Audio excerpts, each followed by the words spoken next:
astonished by Alice for half the north, but this was too much. These men need to respect and even fear you when you have need of them. Even King Robert, who was way too familiar with everyone, would have said something. He looked at his mother sadly. She had been away of everything for almost 3 years now. She hadn't seen him with those men yet. Look, mother, I understand your concern and I welcome it, but half of those men there have been with me through hell and back. I cried with them when I lost Father, Ed and Lord Ricard. I feasted and got roaringly drunk with them when I heard of Edara's birth. All of those men killed and bled for me. Sometimes because I ordered it, sometimes to protect me and sometimes because they knew what I wanted before I even said it. All of those lost family because I ordered them to go south with me. All lost friends there. All would do it again tomorrow if I asked it of them. I have built my kingdom not on the bodies of dead Lannisters, but on the relations with my vassals.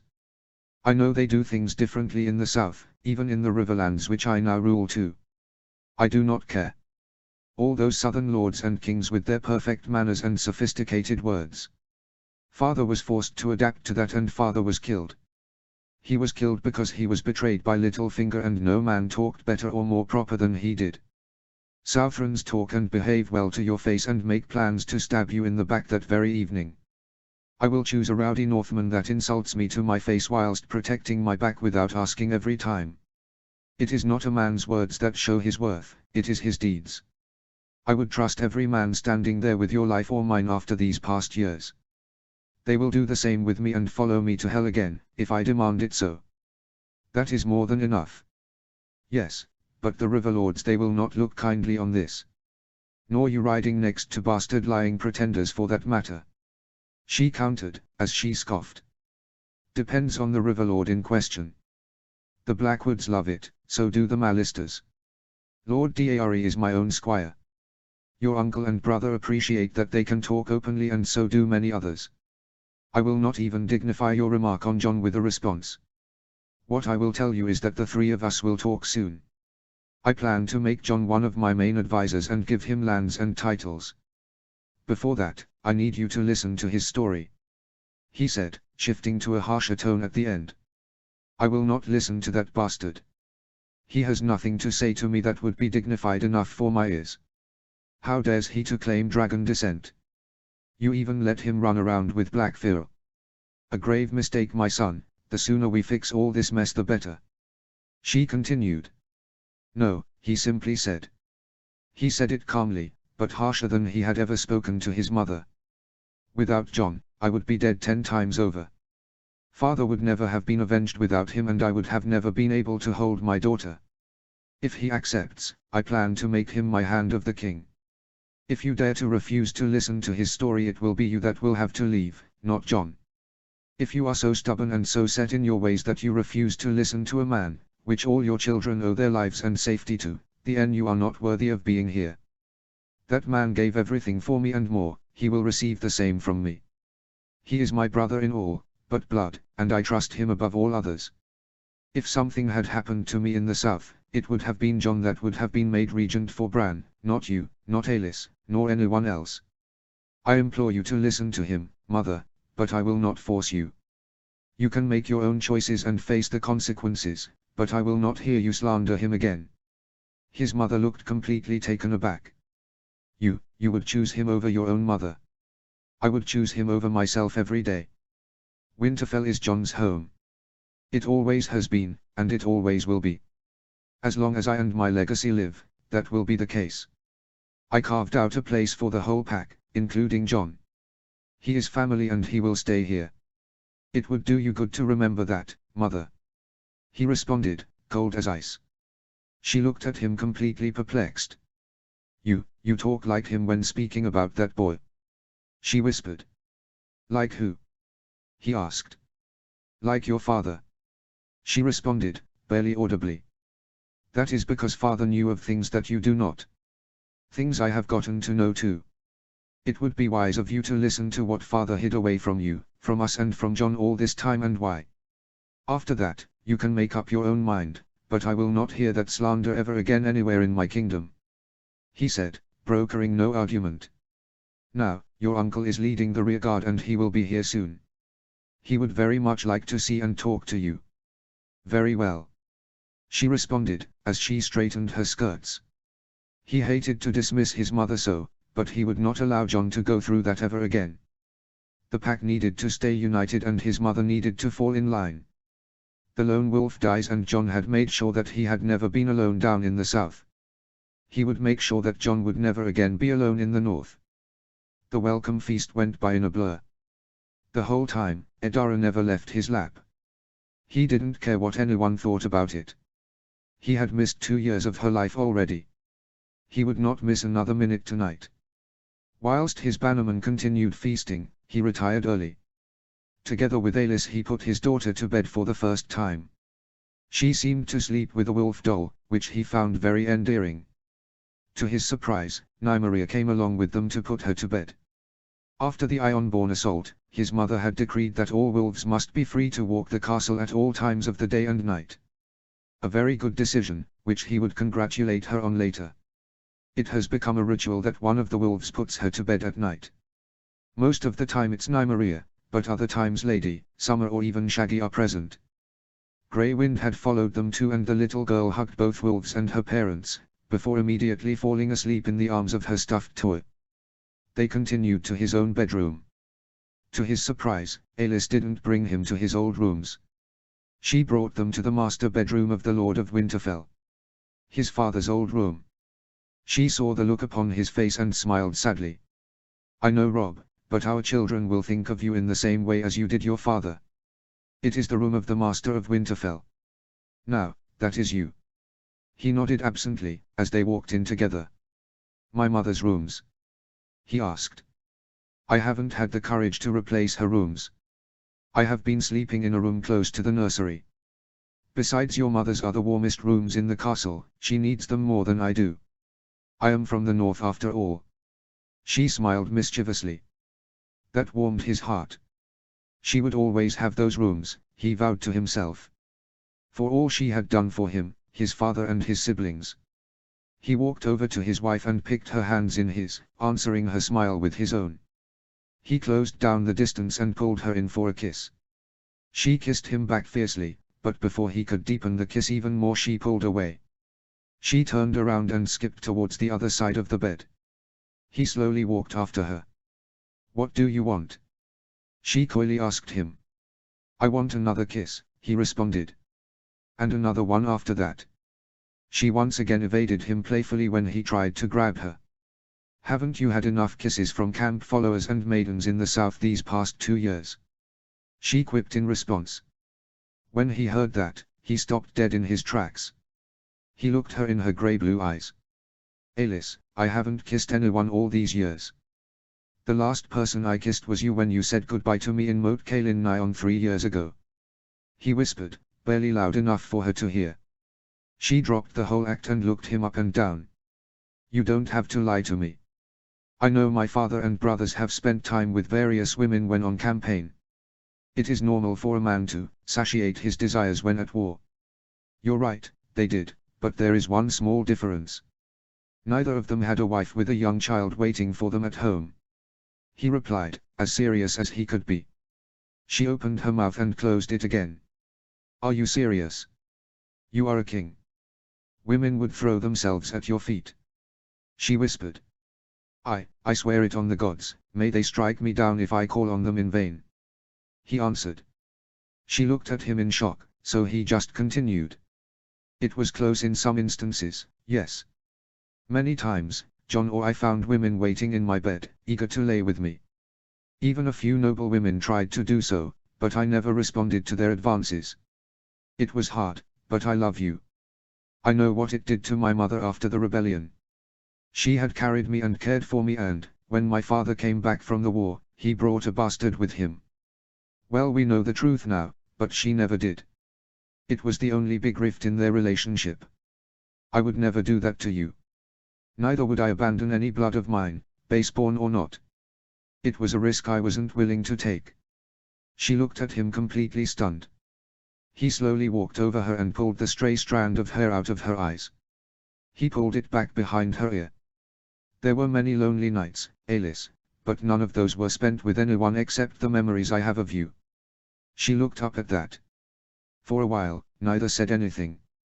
Then she suddenly pulled her arms around his neck and kissed him like he had never been kissed before.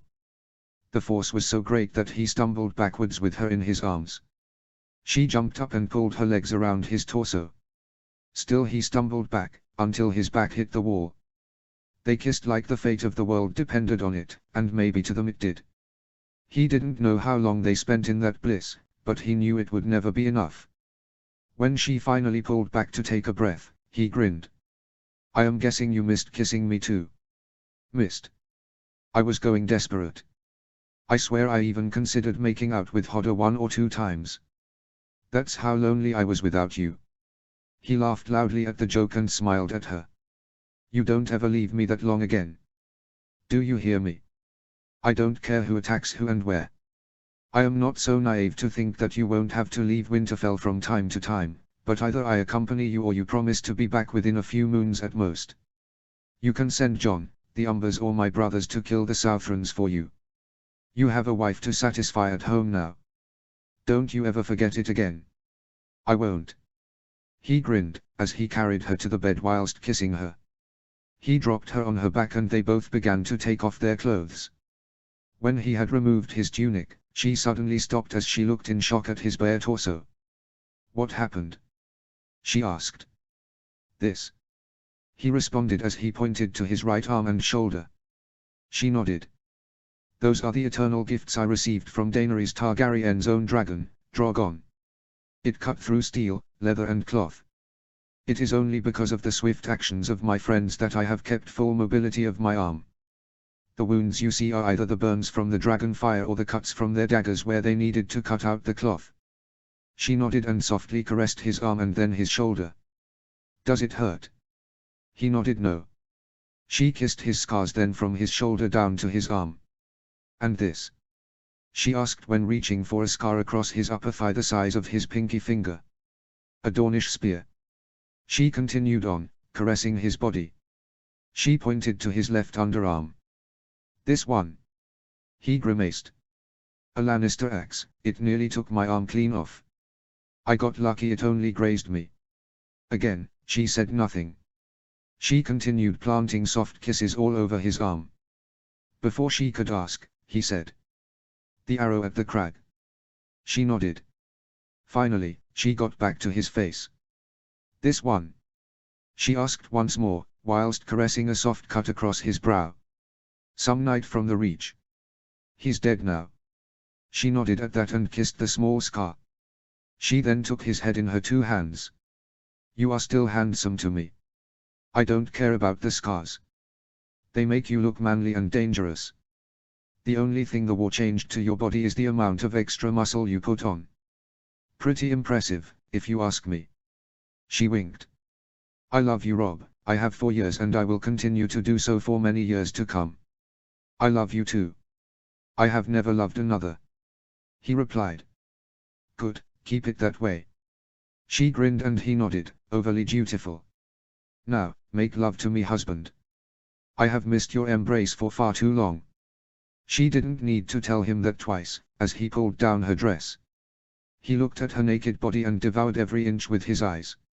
It was better than even his most detailed memory. After he moved forward, he kissed every part of her. In the meantime, he silently wished that the sun would never arise and that this night would never end. 2 days later. Jon. He was standing next to Rob in his solar, father's old solar. They were waiting on Lady Catelyn together. Rob sat at Lord Eddard's old desk and he had taken one of the 2 smaller chairs in front of it. He had taken the one closest to the wall, that way Lady Catelyn could easily enter. It would also allow him to put as much physical distance between them as possible. He didn't hate Lady Catelyn. She had been a good mother to his siblings after all. He used to be scared of her, but that wasn't the case anymore either.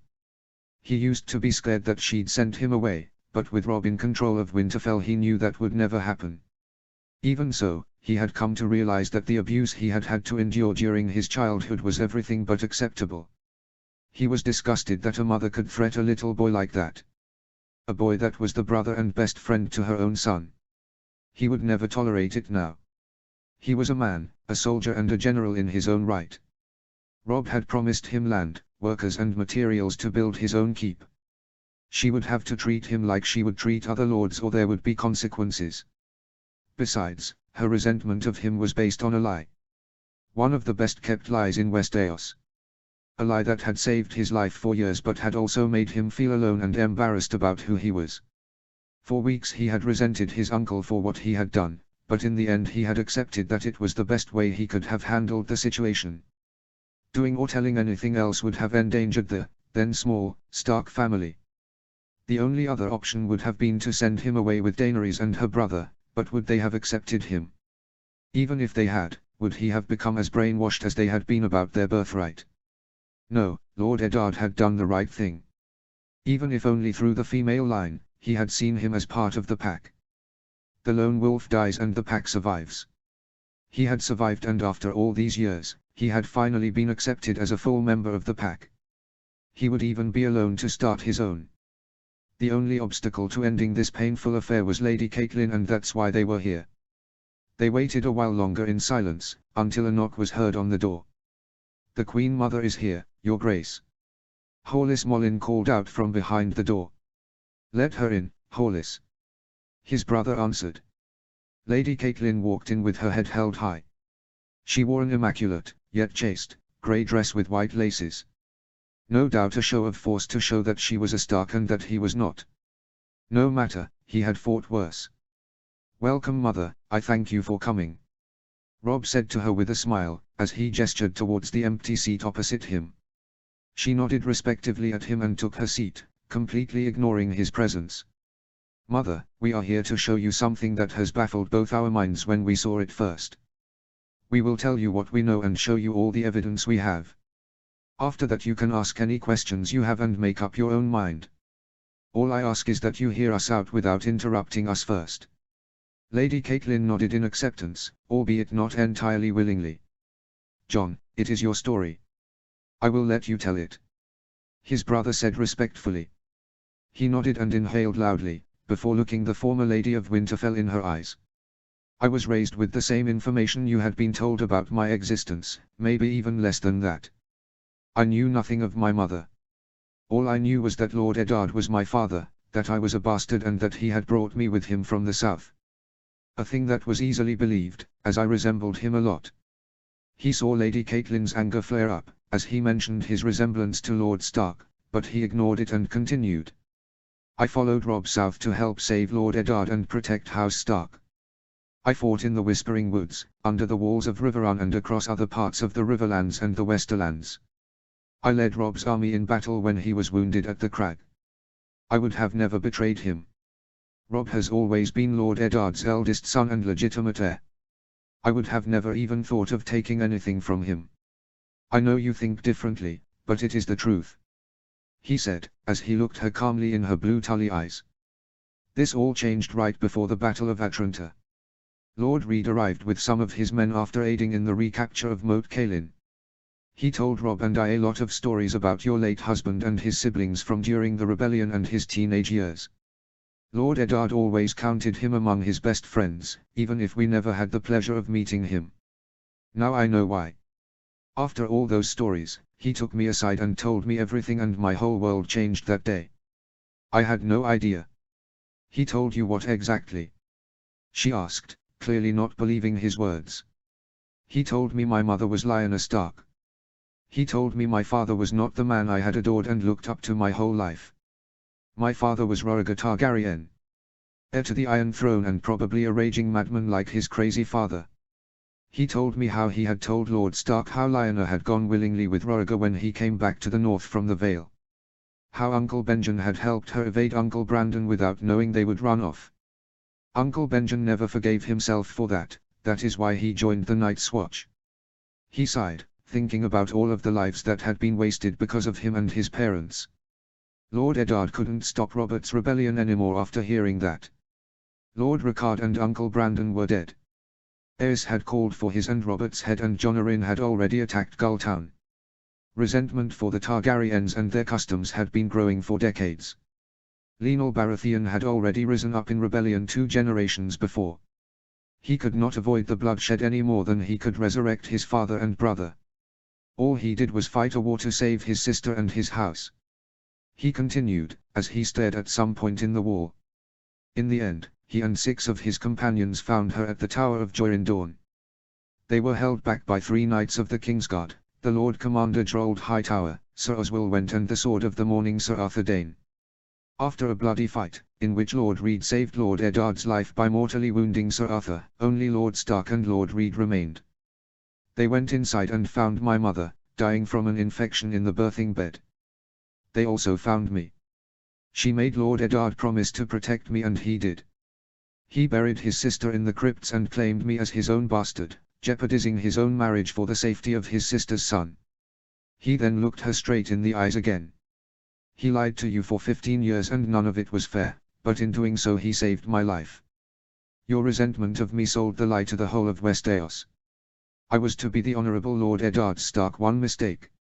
It was not fair to you or me, but without it I would have been killed by Robert Baratheon, Tywin Lannister or even Oberyn Martell a long time ago.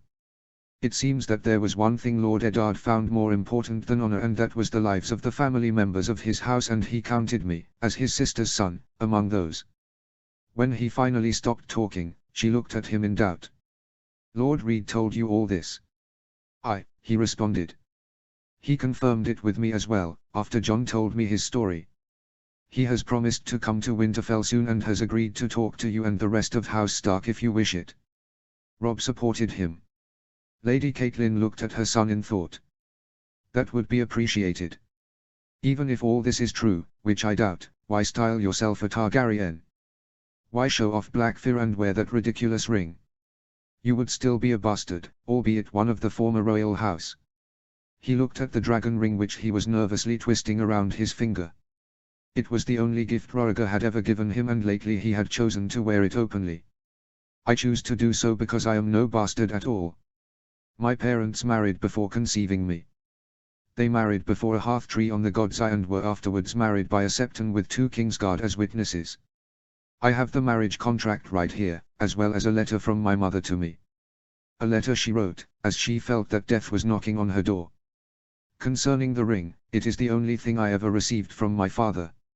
It was bundled together with the letter, the contract and this in a Targaryen flag they found in the Tower of Joy.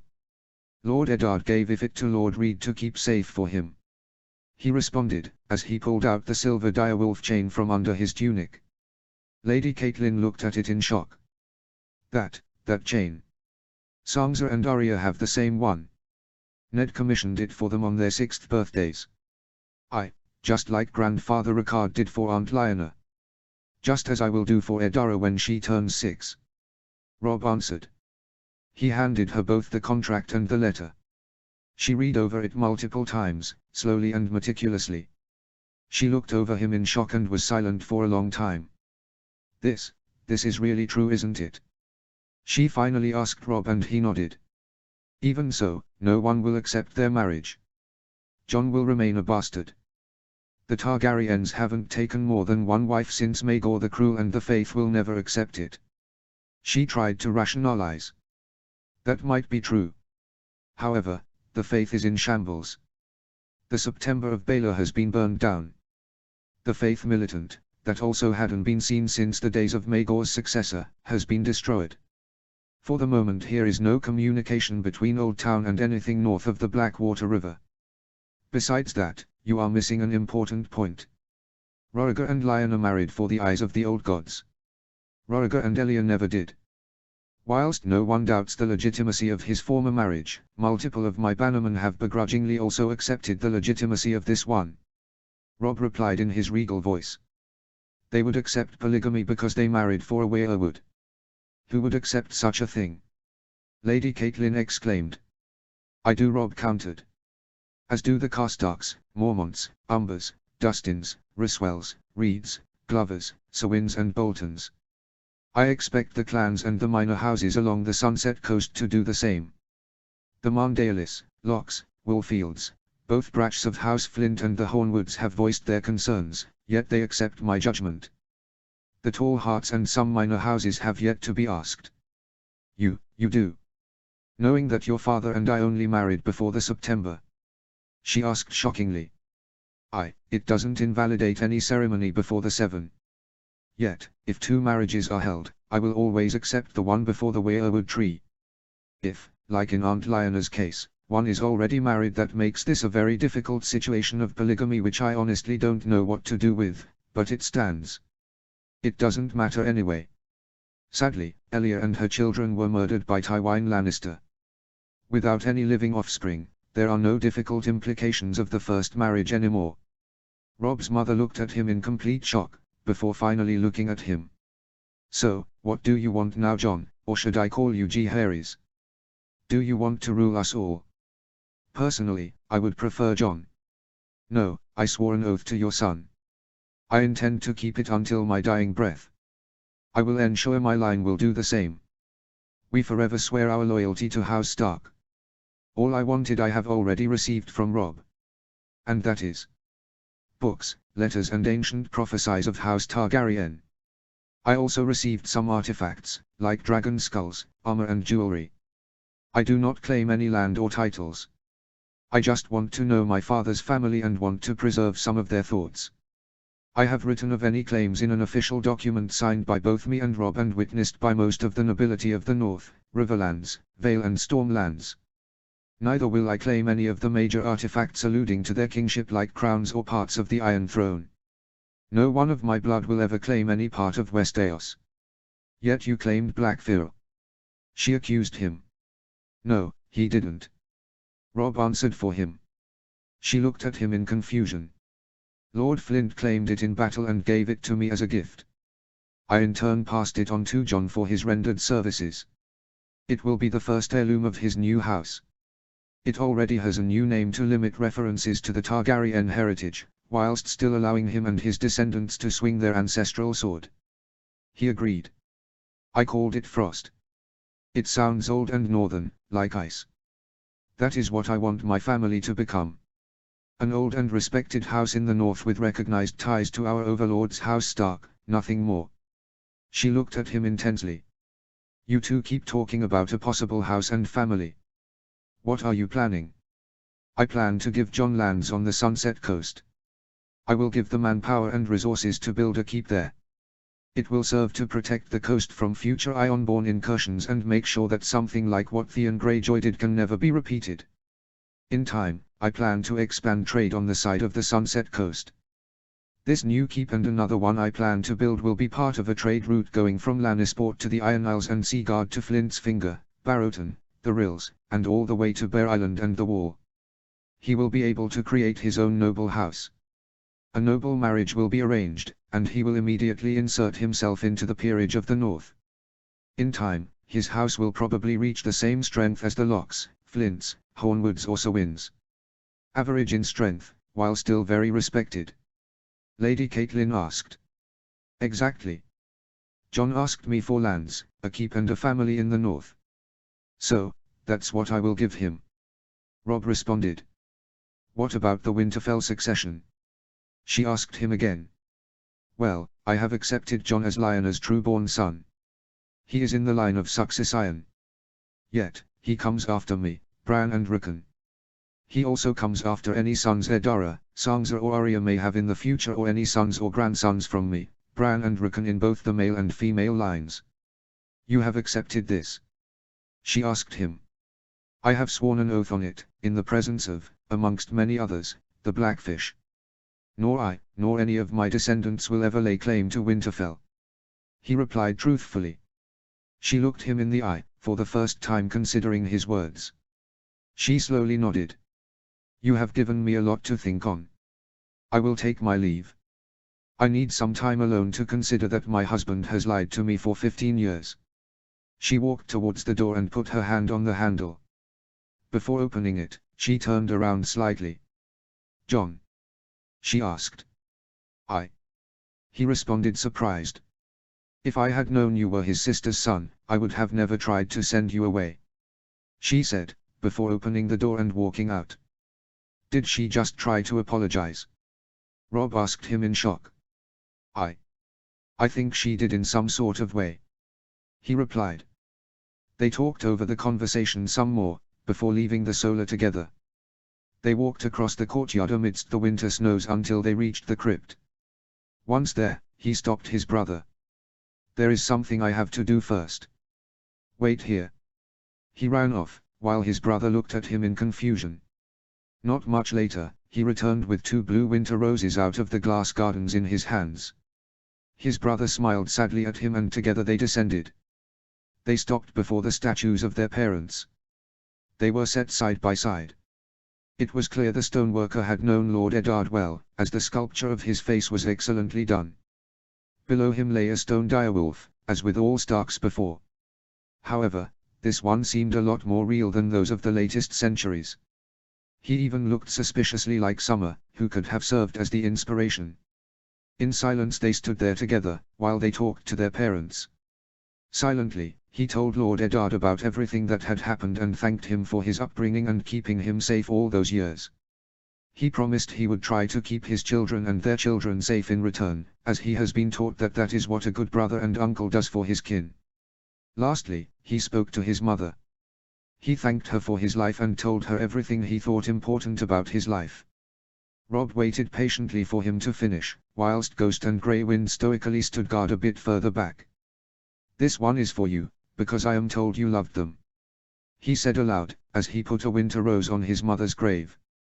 "And this one is for you, as a thank you from her and me. I know she would have wanted you to have it. No man has ever done as much to honor an oath he made to his sister. We are forever grateful. It will never be forgotten," he finished, as he put the second flower on his uncle's grave. Together with his brother, they looked upon the stone statues once more, before slowly making their way back to the surface in silence. The only sound that could be heard was that of direwolf paws skipping up the stairs. He wondered how long it had been since that sound had been last heard down here, but he had no doubt they were not the first ones to venture down here. Nor would they be the last. Chapter 69, Resolving Unresolved Issues. 301 AC. Rob. He woke up at the sight of first light. For a moment he didn't know where he was.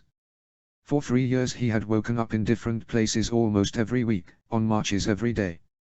He looked around and found himself in his father's rooms. "No, these are my rooms now," he corrected himself. He had to get used to the fact.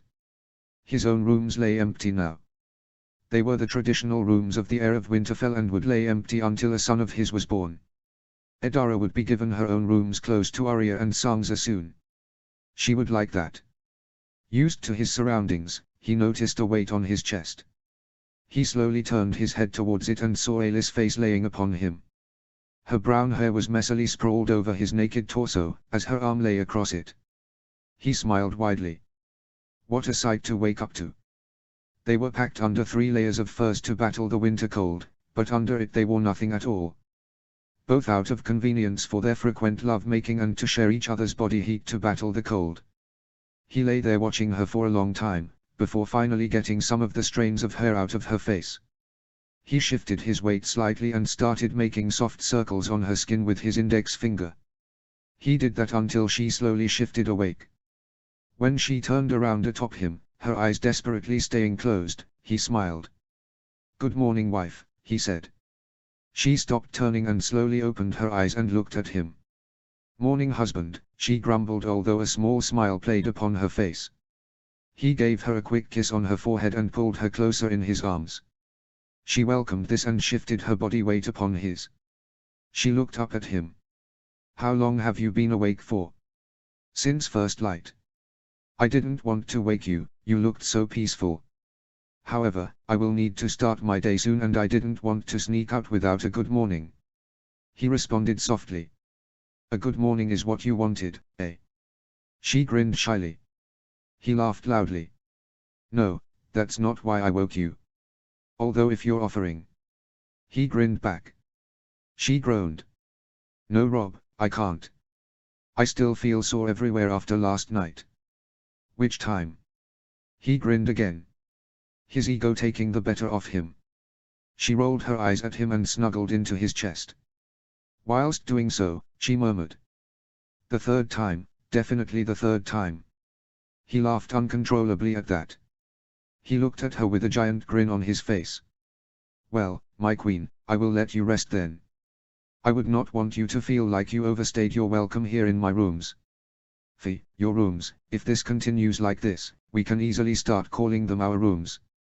I haven't slept in my room ever since you returned. 10 nights in a row, what will the maids think of me? Ha, let them think.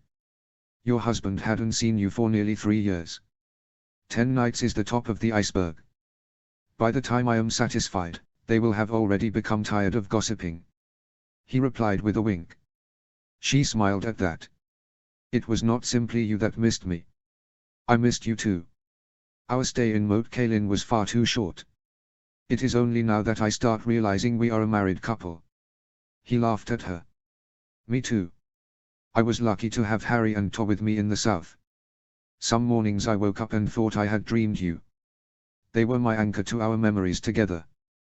Well, them and your letters of course.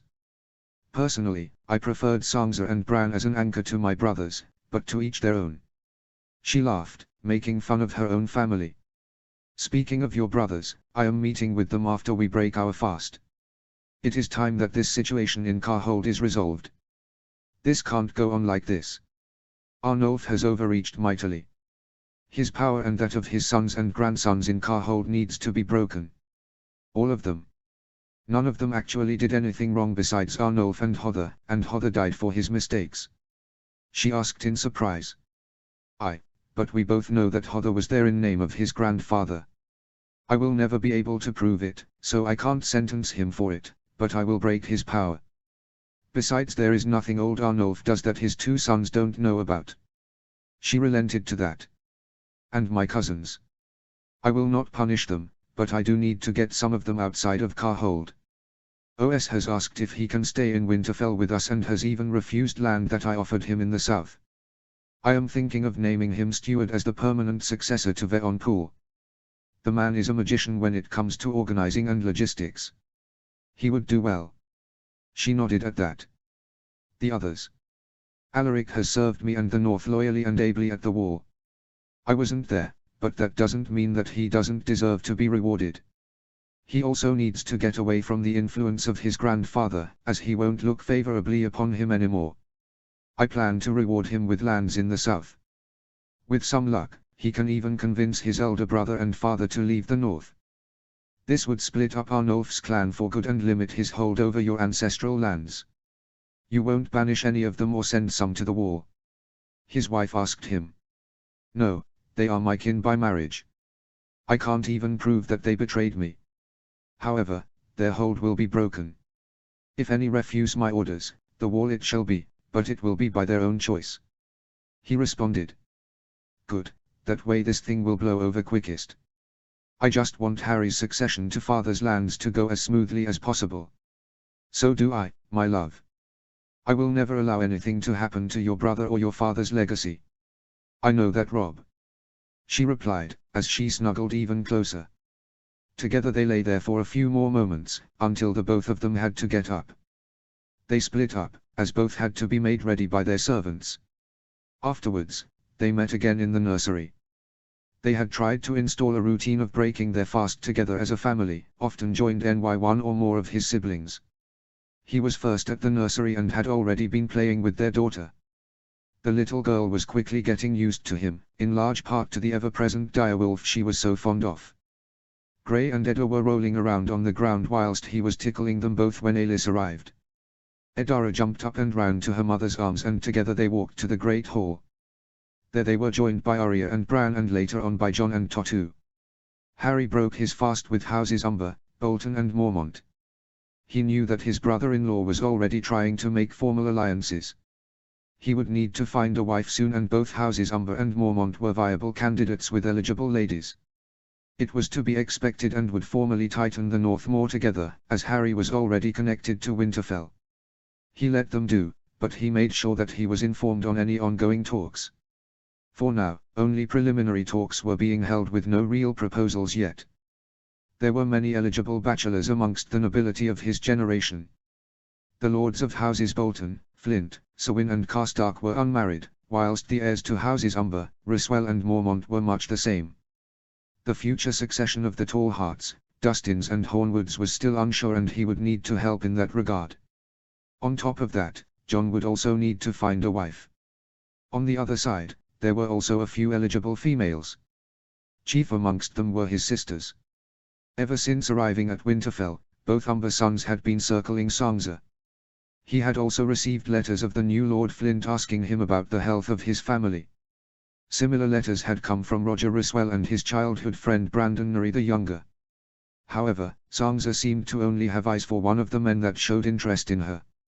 Even this morning, he could see her breaking her fast with Domeric Bolton and his Risswell cousin, her ever-present companion Barbary. When he looked over there, he saw her laugh loudly at a joke the young lord of the Dread Fort had made. His mother saw him looking when she arrived to take her seat and they shared a look together. It was clear, they would have to talk about this later. Arya, he and his mother had agreed, was still too young. She was only 12 years old. She would not be married or engaged for 2 more years at least. He had made this clear to his vassals and they had all begrudgingly stopped asking about her for the moment. Besides his sisters, there were the Marndaly sisters. The future heir, Winifred, was in White Harbor safely guarded by her grandfather from any possible suitors. However, her younger sister Wyla was here in Winterfell. She seemed to be seated with Lyanna Mormont now and he knew there was a lot of interest in her hand as well. An alliance with the Marndalis was a powerful one, whilst you would also be assured of a very sizable dowry. Then you had all the Mormont sisters, although Daisy would most likely need a matrilineal marriage. She was the heir of her family and would be expected to continue her line. He knew that she and Owen Norrie were sleeping together, but he didn't know how serious his friends were with their relationship. You had Eddara Tallheart, although getting her hand marriage was dubious as some considered her the heir to Torrhen's Scare. Besides that, you had multiple cousins of minor branches, girls that were too young like Sir Donal Locke's daughters or a merry bunch of Clan Soman. Maybe Jonelle would be willing to remarry in time. The next 2 years would be defining for the next century of the North, he and Aelys had agreed. These upcoming marriages would define the relations between the houses for the next generations. There was also the issue of marriages with the Riverlands or their allies in the Vale, but both he and Aelys had agreed that this generation of heirs would largely need to marry in the North. It wouldn't do to free themselves from southern influence and then have it take over the North by marrying into the strongest houses. After they had all finished, he, Jon, Harry, To and the Blackfish walked on towards his solar. They all sat together at the table and looked upon each other. This situation in Carhold can't be allowed to continue, something needs to be done. It needs to be done quickly and cleanly, to ensure your fast transition of power. He said aloud to Harry. All men nodded in agreement. Your uncle Arnulf needs to be stripped of his title of Castellan and the influence of his descendants in your lands needs to be curbed. I have thought of a possible plan to do so together with your sister. I want you to honestly tell me what you think of it. He said, before explaining his idea. So old Arnulf would be forced to retire in his own lands without punishment. Torrhen asked. We have no proof that he was behind Hodder's alliance with Ramsay Snow. Accusing him of that will greatly complicate your brother's ascendancy to your father's lordship. This way we will get him out of the way peacefully. I expect him to die in the next 5 to 10 years anyway. From that moment on, you would just have to deal with Cregan, who is more pliable than his father. Both Karstark brothers seemed to agree with that. Harry, do you know how extensive the Arnulf's lands are? His brother-in-law combed through his full brown beard with his hand. He got some very modest lands from my great-grandfather when he was young. Nothing more than a small forest patch and a few farms. For his work and support, my grandfather Beric doubled that for him. He also awarded him with sizable coin for his efforts. My father also rewarded him, but he limited the amount of land that he was allowed to buy. All in all, he should be my 5th or 6th strongest bannerman. Nothing to scoff at, but nothing insurmountable. Their lands will expand a little more when Cregan ascends to it, as the dowry of his former wife included some small tracts of lands to the east of Arnulf's. After his banishment, you will be able to keep him in line. Even with his daughters married to the Lightfoots and Overtons. He asked. Besides their Lightfoot connection will end here. My cousin Lysara had only the one son and he died under Ramsay at the war. My sources tell me her husband has been openly mocking my rule in my lands and had supported his son's rebellion. Even his elder brother has written to me to distance himself of his words. Once I retake Karhold, he will be sent to the war. The head of House Karstark replied. He nodded in agreement. You agree with Alaric receiving significant lands in the south? He asked both brothers and they agreed. What lands were you thinking? Tor asked him. I would give him Rosby and a marriage to Roslyn Free. This way, we control the free alliances and force Alaric to blend into the southern nobility more. He will have to take on the Rosby name and continue some of the Rosby family rituals, as I promised to the late Lord Giles. This will also endear me more to the southern houses as they will see that I am putting in active effort to save some of their houses. That would place his lands next to Roderick Umber's. Harry said pensively. It would make both of them less isolated. He agreed. That could work, although I must ask if there is a Godswood in Rosby. Alaric will never convert to the Seven, neither will be live in a place without worship. Nor would I ask him to do so. Concerning the Godswood, I was thinking of allowing him to expand Rosby to plant one. I would carry the costs. You plan to fund the planting of weirwood trees in the south? Brynden Tully asked in shock. But not everywhere. Only in the places where old gods believers have been given lands. This will be the King's Landing area, Rosby, Hayford and Goodbrook and some of their vassals' land. It would be restricted to those lands. His great-uncle asked. He nodded. Well then you might get it past Edmure, but there will be some in the Riverlands who will be angry.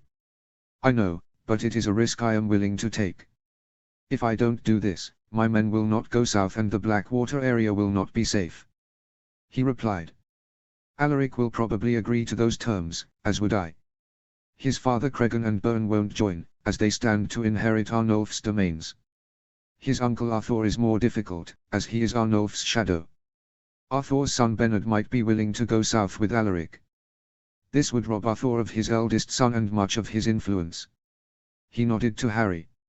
OS has asked me if he can stay in Winterfell.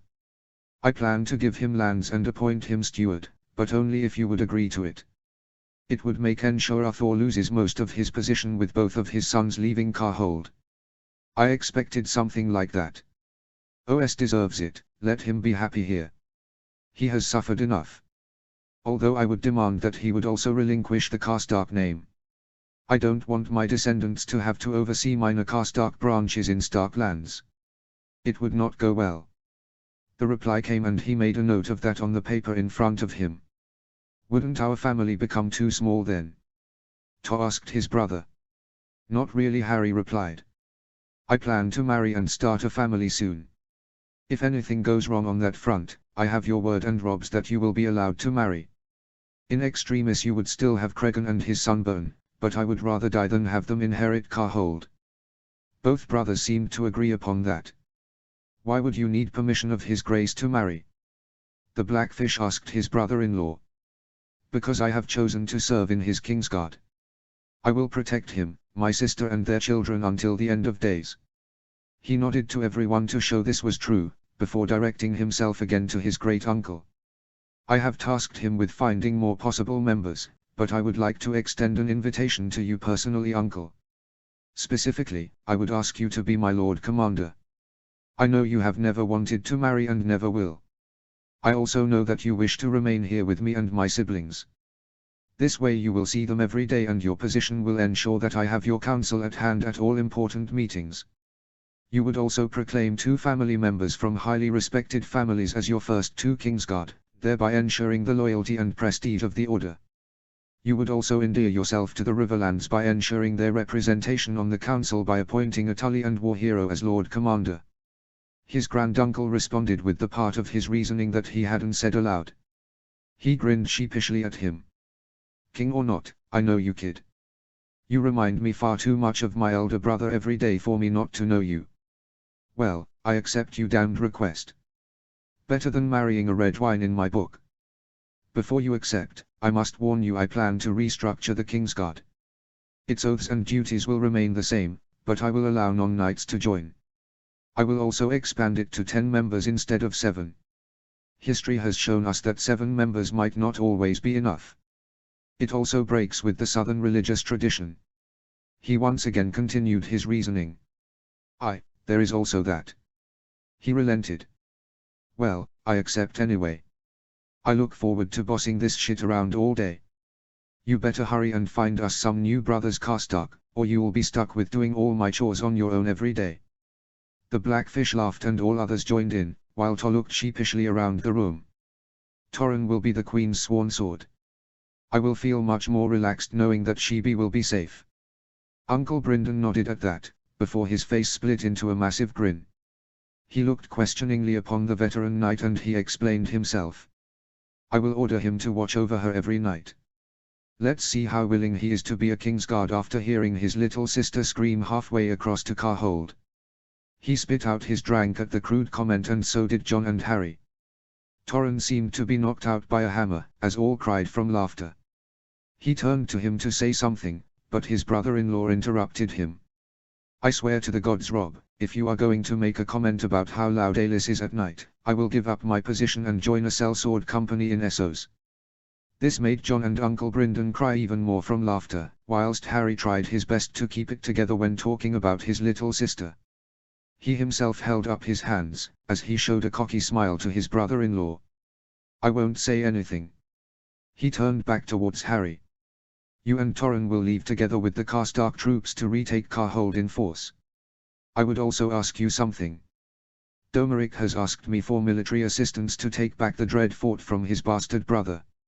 I would ask that you and your men, together with 500 Stark men that I will place under your command, join him and help him siege down the castle. Afterwards you and part of my soldiers can continue on to your own lands, thereby signaling my support for your rule. The Karstark brothers looked at each other and agreed.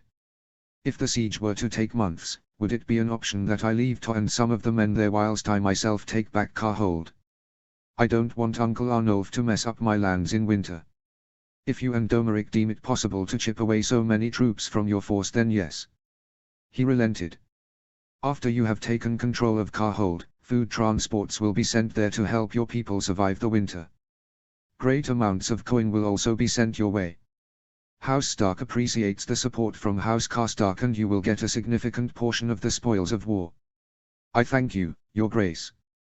Lord Harryon responded, as he bowed his head. Last night, I have sent a raven to Commander Mallister of the Night's Watch. I have officially asked him to buy the new gift. I have offered him 250,000 golden dragons up front and another 10,000 every 5 years for the next 50 years. I expect he will accept. The Blackfish whistled. That is a very generous offer for lands ravaged by wildlings and without any real population or infrastructure to speak of. I know, but I would subsidize the watch the next 50 years anyway.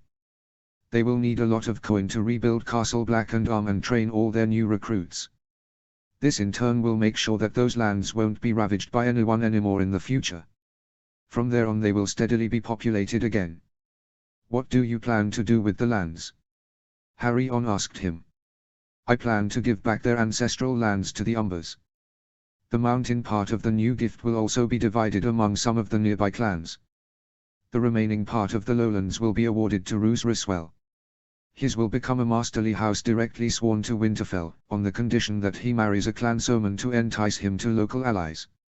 It will be his task from Winterfell, together with the Umbers, to ensure the stability of the Watch. He responded. Roose is capable, respected and from the north, a good choice. It will also be good to get him apart from his brother. Does he know yet? No, I will tell him in a few weeks. I assume that this stays between us until then. He replied, as he looked around. All nodded in agreement. Now, Harry, Tor, there is something I need to discuss with my brother and uncle. As you wish, Your Grace. Harry said, as he bowed slightly and went to the door. Tor bowed too and winked at him in the process. Jon, it is time we start planning your lands together. Uncle Brynden, I would like your general expertise in the process. Besides, as my new Lord Commander I trust you with all the secrets of the realm. My lips will remain sealed, Your Grace. His granduncle responded. He pulled up certain maps of the Wolf's Wood, the Rills, Stony Shore, Sea Dragon Point and the general western coast. I have looked upon the lands here. I plan to raise 2 new houses to protect the coast. One on Sea Dragon Point and one on the Stony Shore. Keeps will be built on both sides. However, there are certain complications. The Riswells have been exerting certain powers over the Stony Shore, whilst the Glovers have been governing parts of Sea Dragon Point in the absence of strong local rulers. Both houses did so illegally and unofficially, but not without the knowledge of Winterfell. We let them do so, as it helped us to keep tabs on the region. Both houses will need to stop doing so. You already heard how I will placate the Riswells with lands for Roose and a new trade route. Now I plan to name the Glovers a lordly house instead of a masterly one. I will also give them a large amount of coin to strengthen Deepwood Motte. The castle has proven itself barely able to resist the Ironborn. I would like to see it strengthened anyway, and this will also increase the Glovers' power. However, some of these lands are controlled by very minor families. They would retain their lands and swear allegiance to these 2 new houses. The problem might be that their loyalties may lay elsewhere. Some have close ties to the Riswells, others the Glovers and even some others the Tallhearts. To counter this, you will quickly have to raise minor vassals yourself when you take power. Those will need to intermarry with the locals and you will need to reward those locals with positions in your household. If you don't do this, you will lack power in parts of your own lands and as an extension in the rest of the north. Jon listened intently, as his uncle seemed to agree with his assessment. The second problem is that those lands are largely unpopulated. In the case of the Stony Shore, parts of it aren't extremely fertile either. For this, I have thought of multiple solutions. I am listening. His brother replied. First and foremost, I will send some men from Winterfell with you permanently. Loyal and capable people that have known you for at least the whole campaign, sometimes since childhood. The most capable among those could be raised to the minor nobility and given control over small tracts of lands. The others will be given farmlands, fishing rights or forest patches in your domain. Secondly, I plan to go ask around amongst the people of the Wolfswood to join and be given lands in your woodlands, farmers from Stark and Sewin lands to settle and cultivate the flatlands and fishermen from the Bite and White Knife areas to settle your coastline. The latter will have to be old gods believers, as I wouldn't want any religious problems to spring up in your lands. Thirdly, I was thinking of settling some of the orphans there in time. They could help as a source of skilled tradesmen for your lands after the winter. Fourthly, I was contemplating settling parts of the women and children from the Iron Islands in your lands after winter, around 1,000 or so.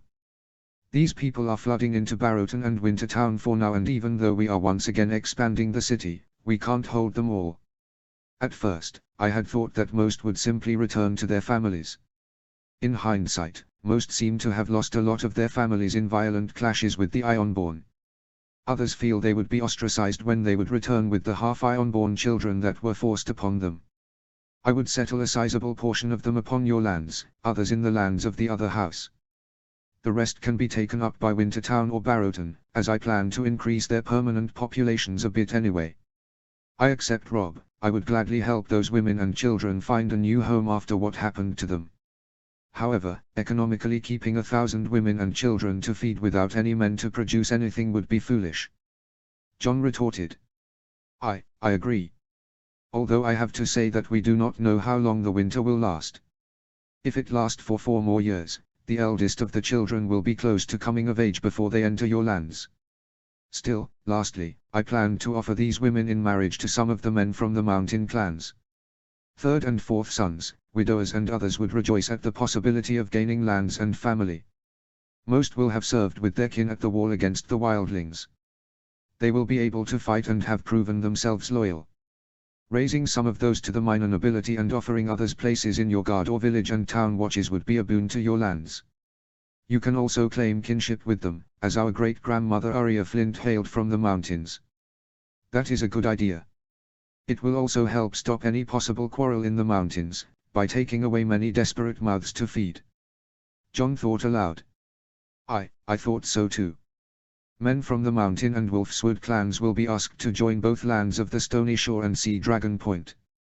Which lands would be mine? His brother asked. I was thinking of Sea Dragon Point. He responded, as he picked up the map of the region in question. He put it on the table in front of his brother as he walked around him. He took a seat next to him and explained why. I would give you the lands of the point itself, as well as some lands south of it. From the eastern edge of the point directly south and from the western coastline until this first large bay. Then your southern border would be stretched somewhere between there. However, this will need to be looked upon in detail with the Glovers and Riswells. Your lands would stretch at max some 200 miles in length and 140 in width. Although due to the waving coastline, it is less wide in many places. The local population now is almost non-existent. After the Ironborn's raiding, I believe there to only be around 40 to 45,000 people. His brother looked up surprised. Is it that bad? Sadly it is. The Stony Shore is even worse off after the recent raiding. If you take Father's 1% rule, it means the lord of that area can only raise some 400 to 450 men. His brother thought aloud. That's why I want your population raised as soon as possible. All these measures could raise your population to close to 60,000, I think. After that, I want you to start the construction of a port town. In time, I would want it to be a town of a few thousand people and some galleys to patrol the western coast against lonely raiding ships. Most Ironborn raids consist of one or at most a handful of ships. A navy of 5 to 10 ships could help avoid 3/4 of all raids on the lands there. I agree, but a town, let alone a port town. I think it is clear that there is no population to sustain such a thing. It would be a massive economic investment which in the short term would yield no profits. I don't have that amount of coin, Rob, nor will these lands give it to me. John responded worriedly. Of course, you don't. House Stark would subsidize you with food and coin for years. I would also force traders from the Iron Isles and from Barrowton and the Rills to make stops in your lands. That way the development of the town will quickly take up speed. It will attract young people from across the north. Especially from the lands of the White Knife and the Rills, who already know how to sail and fish. In a few decades your lands could easily carry close to 100,000 people and a port town of some 4 to 5,000 people. This would generate enough coin for your house to let it organically grow in size. Your lands would be an important stop for traders on a trade route from Old Town and Lannisport towards the wall. Traders from the Reach, Westerlands, Iron Islands and especially Seaguard, Flint's Finger, the Barrowlands, the Rills, Stony Shore, Deepwood Motte and Bear Island will pass through your port. You really see it that big, Rob? His brother questioned. I want the western coast to have 3 port towns capable of defending itself. The lands don't allow for major cities like White Harbor, but I would want Seaguard, Barrowton and a future port on Sea Dragon Point to be able to sustain and protect itself. It will ensure the defense and prosperity of our western flank. Hopefully wealth will also trickle down to the region, like White Harbor gives opportunities for the Flints, Locks and others. Maybe a new port could help the Glovers, Tall Hearts and Mormonts grow. Together those 3 ports could also field a minor fleet and enough ships to patrol the coast from Bear Island to Iron Man's Bay. This will cost a fortune. The Blackfish whistled, saying what everyone was thinking. But it will bring in much more wealth than it costs in only a few decades. Besides, we are swimming in coin right now. He laughed. I had a feeling. You are awarding everybody with coin, it seems. Sir Brynden Tully retorted. Do the finances still look the same as they did a few months ago? Similarly, yes, actually they are even a little better now.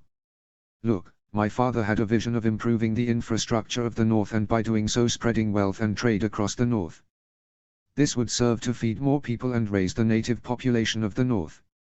It was a great vision and I planned to see it through. I inherited many plans worked out between him and Maester Lewin. Some have already been implemented, most haven't. I already spoke to the Maester and OS about the finances. We made millions of our campaigns in the south.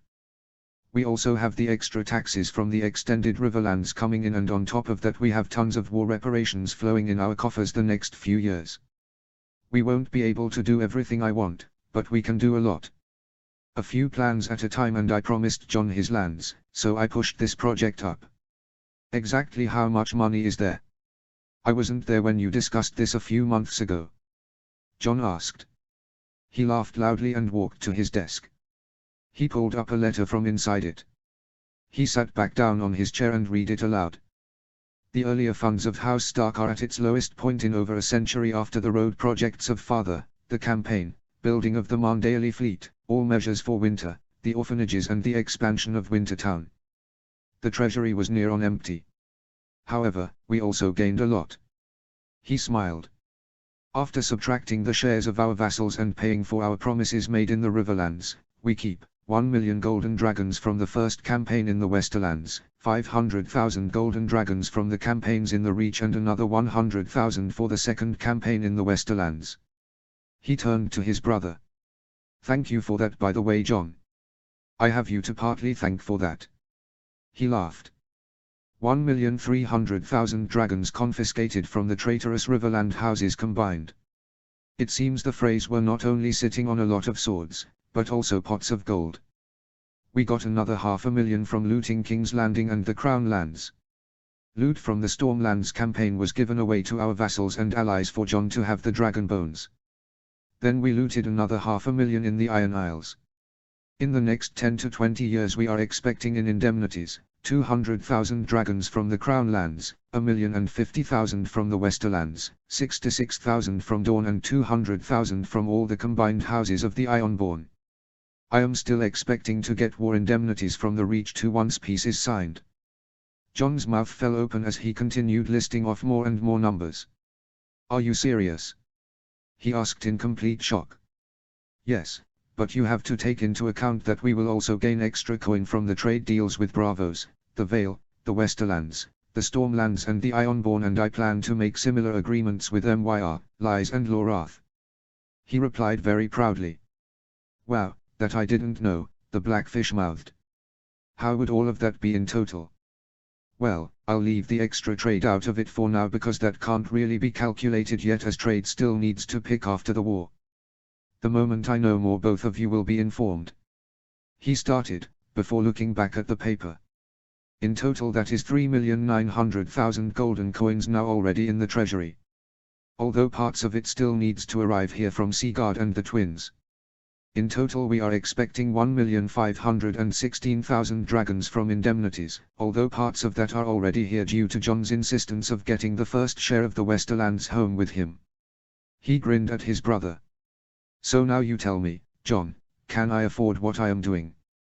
He taunted. What you are doing? Yes, of course, but knowing you not even all that money can pay for what you are planning. He laughed. Known expenses are 250,000 dragons to the Night's Watch and another 100,000 in indemnities the next 50 years. Around 150,000 more to fund everything for the expeditions against the Dread Fort and Carhold, as well as the future expedition the Wall. Another 200,000 to cover the debts our vassals encountered whilst fighting the Ironborn and Wildlings. Having supply lines go that far north in winter has put a serious strain on their coin. 600,000 and another 100,000 spread over 50 years, that's it for now. Sir Brynden asked. That's it. I want to leave at least 500,000 in the treasury for emergencies, but that still leaves me with 3 million to play with and another 1,300,000 in the next 10 to 20 years plus all the trade money. It will take a few years for some plans to really get off the ground and all money to go through the window. By then I will have received enough indemnities that I will be well over the 500,000 anyway. He replied. So, what are all your plans? His uncle sighed. I'll put 1 million aside for father's road building plans and a few of my own. Another 1 million now and 500,000 in the future to build keeps. First John's and the 4 along the Blackwater. After that, the one on the stony shore. Then in summer 500,000 to give cheap loans to vassals to rebuild their lands or fortify their keeps. This will largely be for the Riverlands, in addition to the flints of Flint's Finger, Glovers, Tall Hearts, Mormonts and Dustins. Additional loans will be given in the coming decades once money is recuperated. That's 2.5 million now and 1 million in the future, of which you will get a half back in time. What about the rest? John calculated quickly. I will buy massive amounts of food from Bravons and Pentos. I mean massive amounts. I have read the notes that father, grandfather, great-grandfather Edwyle and even great-great-grandfather William and his elder brother Donna have written down. All tell the same story. Every winter, the North's population drops by 10 to 20%. Part of that is elderly people dying to give the younger generations more food. These elders are still economically and especially culturally productive. Saving them would be a boon, but more importantly are the numbers of children that die of sicknesses caused by starvation. The amount of deaths of young women and babies in childbirth. This hits our population. Only after a fairly long spring and summer do our numbers replenish, only to drop again the next winter. It is especially important now, considering a wave of a few thousand colonists will leave the north for the riverlands. I will try to partly break that cycle. I want the North's population to grow by 25 to 50% in the next 50 years, and I want it to last. That can only happen if we start saving our people from starvation now. It can only last if our infrastructure is better. If we facilitate more trade, food transports, land cultivations and help to build more small towns and ports. He finished his explanation. Where would all those people live? There is a reason we don't have those kind of numbers now. His brother interjected. Everywhere, but especially in certain underdeveloped places. To start with, I am planning a population boom on the western coast. In the lands of the Stony Shore and Sea Dragon Point are living only 80,000 people at most. With the amount of lands open for cultivation, the forests on the point that can be used for lumber trade with the Iron Islands, the excellent location on the water for trade and fishing, that population can easily be doubled in time. For it to do so, iron-born raiding needs to cease. I will also repopulate the lands of the new gift. Both will be carried by migration from other parts of the north. I want the population there to then grow back to at least its current size. Extra trade and infrastructure will grow Barrowton and Wintertown, and to feed them more land will need to be cultivated for farmers in the Stark, Sewin, Riswell, Tall Heart and Dustin lands. In time, I also want to rebuild Moat Cailin and repopulate that area, but that will have to wait for a decade or so. Isn't that dangerous? The entire power balance in the north would shift. You would strengthen the center and southwest in contrast to other parts. Sir Bryndon asked. Not really, uncle. To meet the demands for trade with Essos, we will need to put more people to work in gathering lumber and hides. For that, I look to the Carstocks, Boltons and Hornwoods, maybe even the Umbers and Scaddarsea. To meet the iron-born demands, the western coast lords, Glovers and Mormonts will see growth, maybe in limited capacity also the mountain clans. The Umbers will see their power grow with the population growth in the lands they regained from the gift. Other smaller houses will be stimulated to help meet domestic food demands, look for ores to mine on their lands or also export furs and wool. I will try to balance out economic growth everywhere with extra focuses on the Stark lands and the western coast. Since the Targaryen conquest, the southeast of the north has seen more relative growth. The Marndalis especially, but also the Locks, Woolfields, Flints and a score of lesser houses. I will now balance the odds back a little, while still producing more trade through White Harbour for those houses. The plan sounds impressive, Rob, but it hinges on a lot of things. Most notably, your plan stands and falls with overseas trade. Especially the trade with Essos and the Iron Islands, if I hear you correctly. What would you do if trade is cut off? His uncle countered. To make sure that doesn't happen, I will keep the Marndaili fleet strong. It will rule over the Bight and ensure our trade lanes. In time, I want to make sure the Flints of Widow Swatch, the Locks, the Rykers and the Mutongs also have a handful of ships to protect trade. This will stop the Vale and Stormlands from having any funny ideas to tamper with our trade anywhere along our coasts. On the western coast, the same will go for the houses on Sea Dragon Point and the Stony Shore, the Mormonts, Dustins, the other Flints and the Mallisters. We will also keep a close eye on the Iron Islands. I will treat them as if they were a trade dependency. As long as our trade flows, they will be left alone. If our trade is threatened, we will make ourselves known. On top of that, land trade via Moat Cailin will also be promoted. I will sit together with Oliver and make him understand that trade there is the only way for his house to recover. This will accelerate growth there. I will also make a deal with Lord Reed. They deserve to make profits too, and I will try to meet his demands for goods and food. Who will rule the Stony Shore? John finally asked. I don't know yet, but I have been entertaining the idea of giving it to Alysanne Mormont. He replied slowly. Really? Both his brother and uncle asked. She has proven herself a capable steward of Bear Island during the war. She has also proven herself capable of handling with small Iron-born raids. It would reward the Mormonts for their loyal service and ensure good management of the Stony Shore. Her being a woman might also endear her to those saved from the Iron Islands. He replied. That is true. His brother hesitantly replied. However, his uncle interjected. She is also known as having 2 children out of wedlock, and we know nothing of how she is. None of us has ever met her. I have heard a fair few things from her older sister Daisy.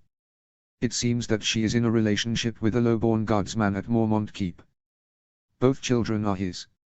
I have been thinking about raising him to noble status and marrying them, if she wants it so. Thereby legitimizing their children by royal decree. It would create a new noble house with ties to old nobility and ensure an heir for it immediately. However, you are right. I would have to meet her before I decide upon anything. I will talk to Lady Mage first and see what I do from there. They ended their meeting there and he went to find his mother. Together they talked about what they had seen this morning and earlier this week with Sangza. What do you think about him? His mother finally asked. Domeric is my friend. Without him turning on his father, I would have died in the Riverlands and my kingdom with me. He is smart, capable, loyal, and he genuinely likes Sangza. However, he is still a Bolton. Both in blood and name and sometimes in mindset. He can be hard, ruthless and cruel when the situation asks for it. He will treat her right and keep her safe no matter the cost, but it will not be the flowery existence in the south she once wished for. I dare say that time has long passed. Ever since coming back from King's Landing, she has been telling me she does not want to marry into a southern house. She was the last of us to ever see your father, and I'm sad to say it left an impression on her. It is sad, but I have accepted now that both my girls will marry in the north. Besides, she has been infatuated by the boy for years and he seems to be treating her well. You also speak very highly of him. She replied. Mother, are you proposing we should accept an offer from Domeric Bolton for Sangza's hand? He asked in shock. I think so, Rob. I want her to be happy and I am starting to think he may actually give her a happy life. They have been sending letters for years and I haven't seen her this happy since before she left to go to King's Landing with your father. I also think that he cares for her and respects her, not only her name, which is a special thing for a girl of her station.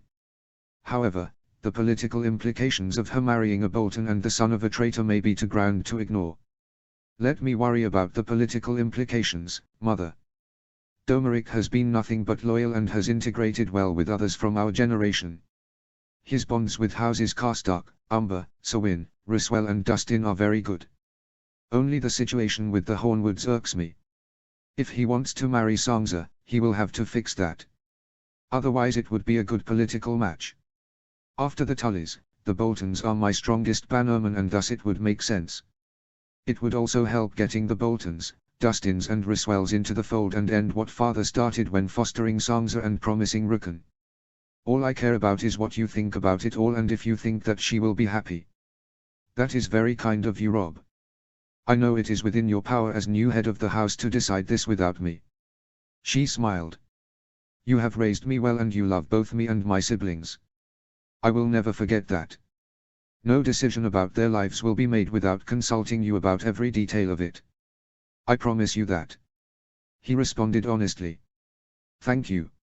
She replied from the bottom of her heart, whilst giving him a hug. I agree with the betrothal, if he were to ask.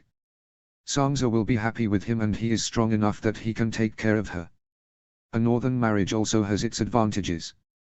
He could bring her with him every year at the harvest feast. I hadn't seen my uncle for 15 years and missed my family dearly.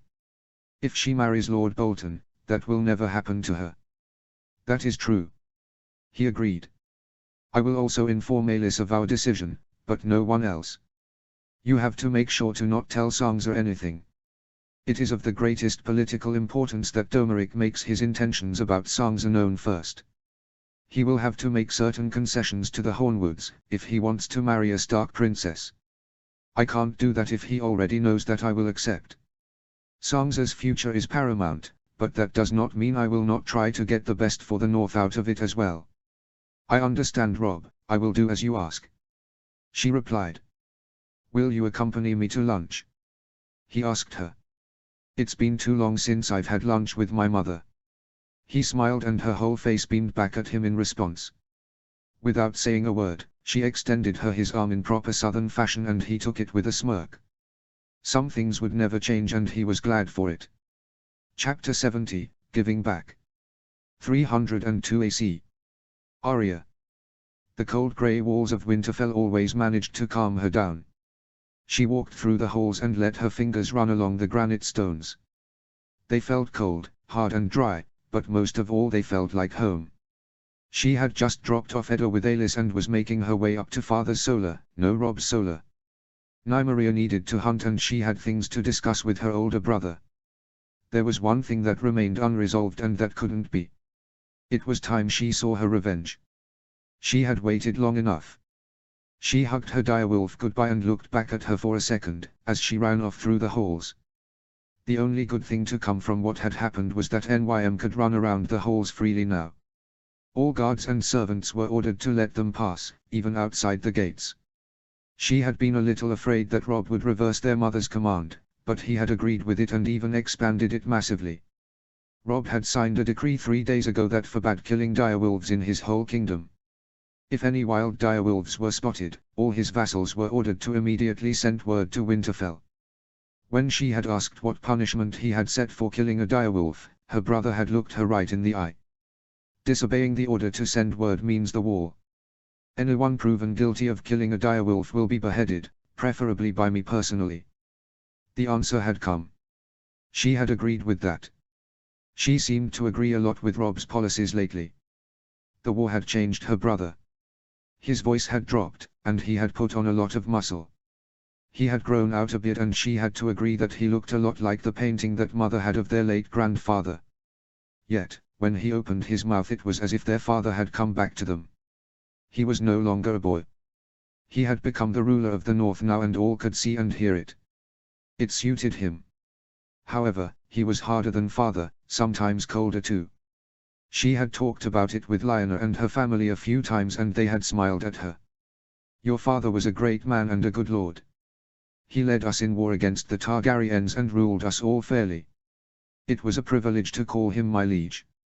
Even so, he had a lot of southern influences because he was tutored by Jon Arryn. Lady Mage had replied. Your brother was partially thought by a Karstark, especially during war. That and the reality of leading people during wartime at such a young age made him into something no Stark has been since the coming of the dragons. Your brother has been crowned the King of Winter. Winters are harsh and cold. They force you to make difficult choices and to care well for your people, lest they all die of cold or starvation. His Grace knows this and has adapted to it. He may be hard from time to time, but his rule will soften life for many of us here in the North. That is what matters to him, and what matters to us. She had thought about that a lot. Before a lot of them left, she had watched the families from the far north more closely and compared it to her brother's new behaviors. In the end, she found many similarities between Rob and many of his closest companions. Small Janumber, Domeric Bolton, Harry On and Torrhen Karstark, Owen Neri and Daisy Mormont, all were cruder and harder than she had been used to growing up. However, they were also honest, loyal and a lot of fun. Daisy had showed her fighting moves with an axe, Small Jan with a sword and Domeric with a dagger. The Karstark brothers had showed her the basics of wrestling and secretly slipped her ale anytime that her mother wasn't looking. Owen told her folk stories about the North that even old Nan wouldn't tell her. She took to their company almost immediately. Even Sansa warmed up to them after a while. The only one who didn't agree with this was their mother, but Rob refused to chastise his friends and vassals about it. By now many had left anyway. The Karstarks had joined Domeric in his quest to recapture the Dread Fort from his disloyal bastard brother. The Glovers and their vassals had left as well. She had watched how their column had disappeared in the Wolf's Wood. The Mormonts would soon take the same route towards Bear Island. Rob had allowed Lyanna to go home for a while to stay with her family on the condition that her fostering would recommence in 6 months. Her friend was overjoyed and she was happy for her, although she would miss her greatly. The Umbers also remained, but they would soon leave with John and a force of Mandaelis and Flints that had recently arrived. Her brother would lead them to the wall and disperse the Wilderling army once and for all. She had tried to spend as much time with him as possible from the moment that she had heard he would leave. She had missed him, and although he had changed a lot, she still loved spending time with him. She walked up the stairs until she reached the solar. In front of it were two guards she knew well, and she greeted them with a smile. They announced her presence and she was quickly let in. "Arya, to what do I have the pleasure?" Rob asked, when she walked in. "I want to talk to you about something, Rob. I want you to do something for me." He looked her sternly in the eye, before motioning to the seat in front of him for her to sit. "I'm listening." "You have been here for 3 months now, Rob. Everybody is happy to see you, and I know that you had a lot of important things to do at first, but now it is time to give me and my friends the revenge we deserve." She explained her reasoning for being here. "The revenge you deserve?" he simply asked in reply. "Yes, Rob, the revenge we deserve," she responded, agitated. "It has been years and still those damned Greyjoys live. You have destroyed their homes and taken their lands and titles away from them forever. I will never forget it, and I am thankful, but it is also the reason I have waited so long before barging in like this. Theon and Asher Greyjoy must die. They must die soon, and it must be a Stark that swings the sword, as it is our family that condemns them to death. I have accepted the fact that it will be more proper if you do it, but if you don't, then I will do it myself." She looked at her older brother fiercely. He said nothing in return and simply looked into her eyes. After a while, he broke contact and sighed. "You're right, they should have been dealt with by now. The truth is that I didn't have the stomach to kill my former friend. Yet, it needs to be done." She smiled at that, knowing her brother would come through for her. However, he continued, suddenly becoming a lot sterner, "We do not take revenge. Theon's head must roll, but not out of revenge. He will die because it would be unjust to let him live. You are a princess of the North now, Arya. You can't go around demanding vengeance." "Why?" "Simply because I am a girl. You and John avenged father, and you avenged me as well when you were in Pike. If I had a penis, you would encourage me to enact my vengeance," she retorted emotionally. "No, I would still ask you to control your emotions.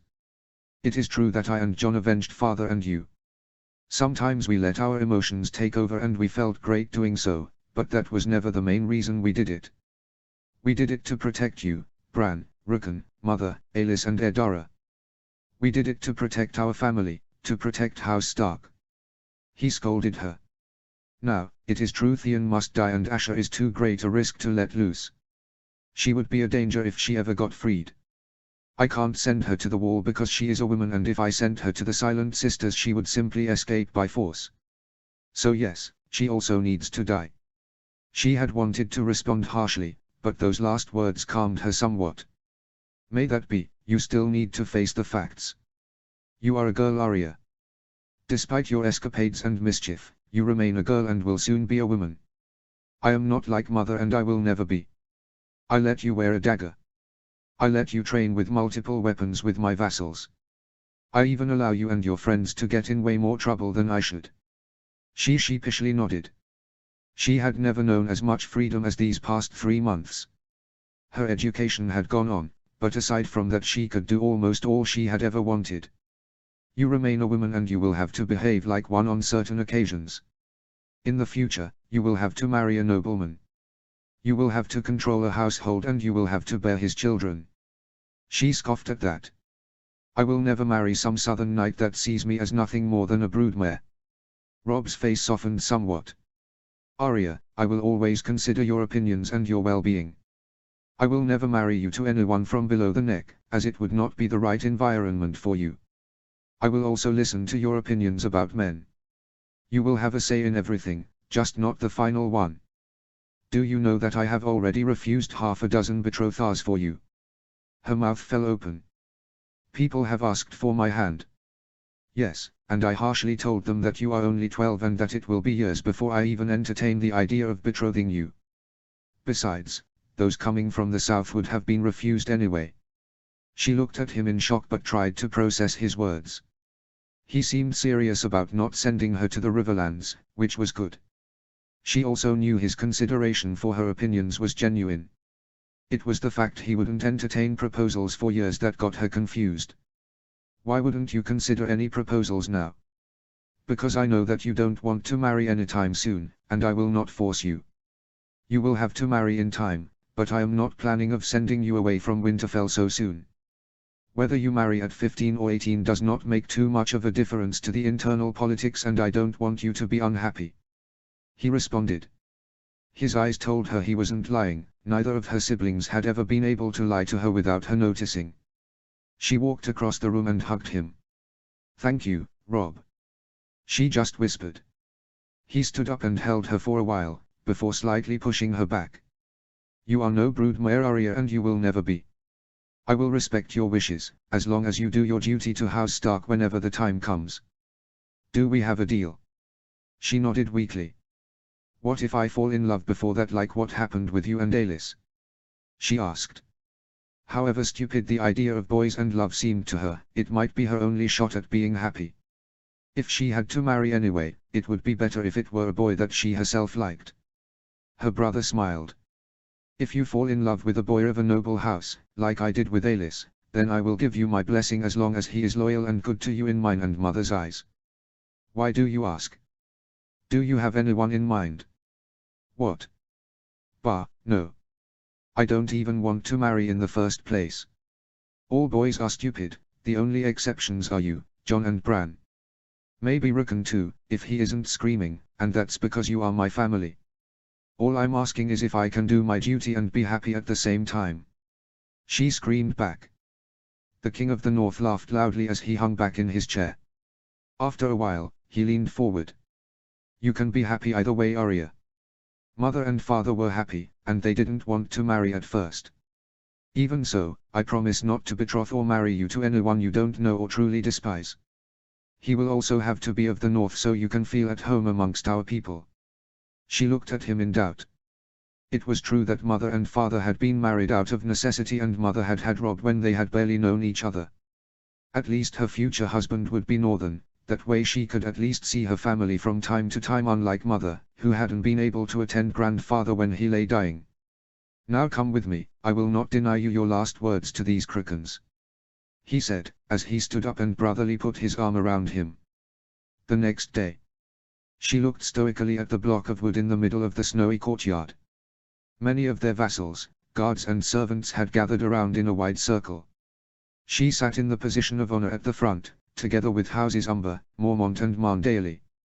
Lyanna and Wyler sat by her side, whilst the great Jon and his sons stood right behind her in the rightful place of Alara. Yesterday, she had talked with the Greyjoys under Rob's supervision. It had been a lot less rewarding than she had anticipated, yet she had still enjoyed looking into their eyes as Rob proclaimed their death sentences. Theon was a shadow of his former self, while Asher was as determined and apologetic as ever before. It didn't matter. They would die and House Greyjoy would die with them. Rob had allowed them some leniency. He had allowed brother and sister to spend their last night in the cells together and had told them of his promise to return their bodies to Harlaw so they could be buried under their own customs. Asher Greyjoy had thanked him for that, the light in her eyes never once dimming as she talked about her own death. Brother and sister were brought forward and the morning sun shone upon their oil-black hair. Theon looked at her and mouthed his excuses, whilst Rob took his head clean off with ice. Asher's last words were more poetic. "What is dead may never die, but rises again harder and stronger," she proclaimed loudly. Small Jon told her that it was an old Ironborn saying. In the end none of it mattered. All that mattered was that they were gone. No longer would she have to look upon her own scars or those of Nymeria and boil with rage and revenge. No longer would she feel ashamed as she thought about Alara. Justice was served and she could continue on now, as Rob had promised her. Afterwards, Rob continued on to the pool in the Godswood. He would clean ice and silently contemplate his actions, just like father had always done after he had to take a life. Many of those similarities existed, where Rob behaved exactly like father had in the past. It brought a certain continuation to his rule.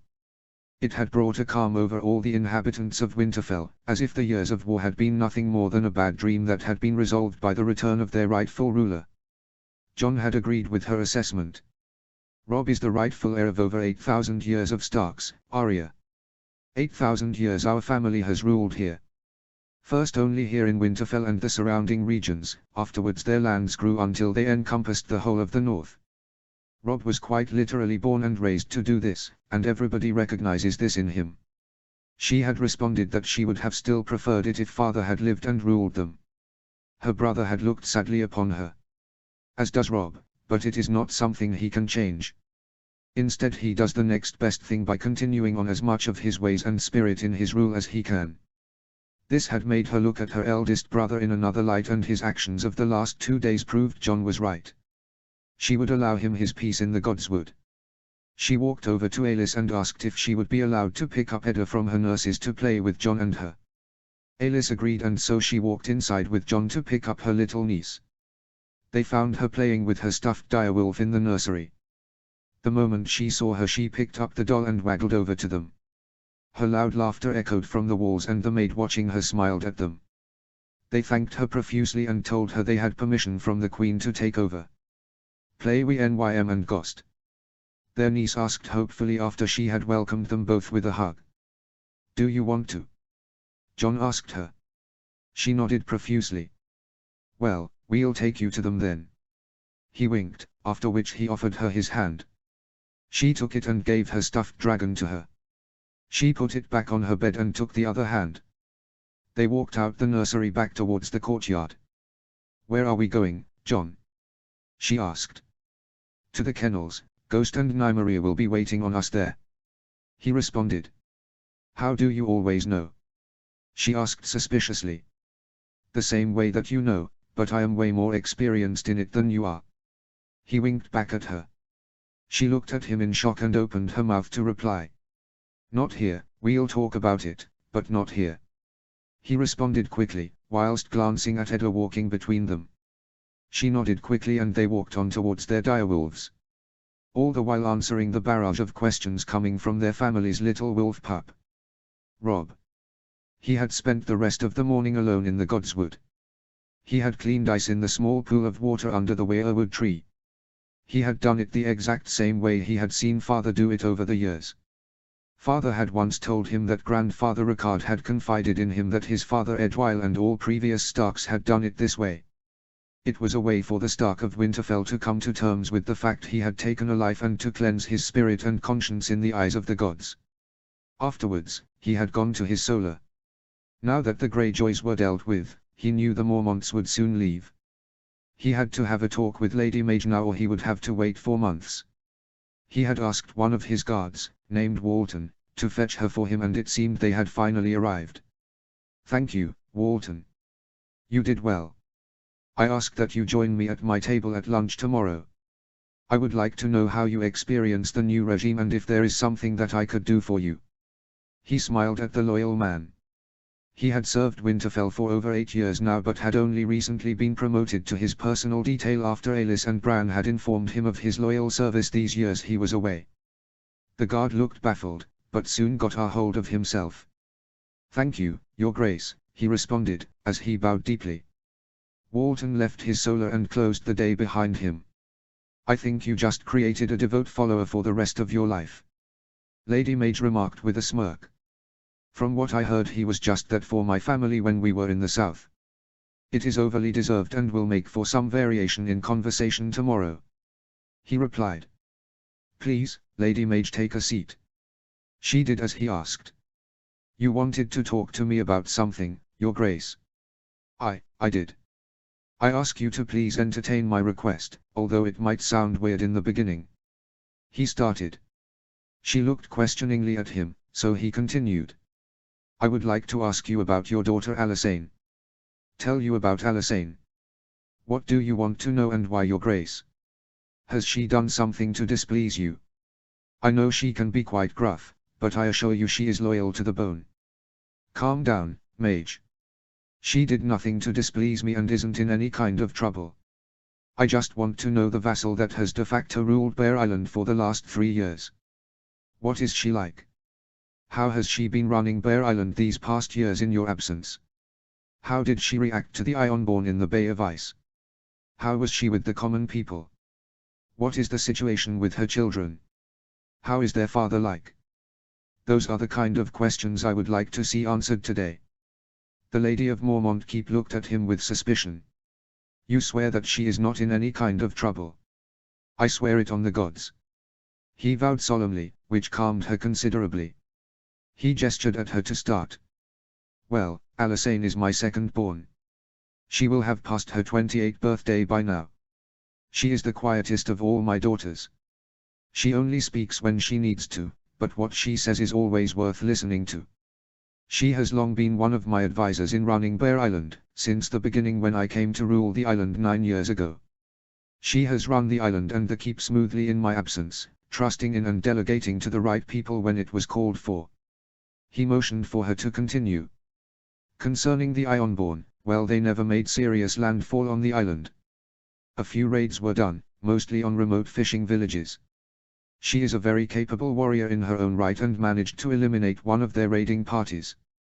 She captured the longboat and put the raiders to the sword. After that not many tried raiding our lands anymore. She is well liked by the common people, both for protecting them from Ironborn and wildlings and for caring for them and helping to better their lives if possible. That surely is a daughter to be proud of. He replied. I am proud of all my daughters, and Alyssane has done everything I expected of her and more these past years that we have spent in the south. What about her children and their father? I know it is not something you wish to talk about, but I heard some rumors on the one side and stories from Daisy on the other side. I would like to ask for your opinion on the topic before I make up my mind. He asked her again.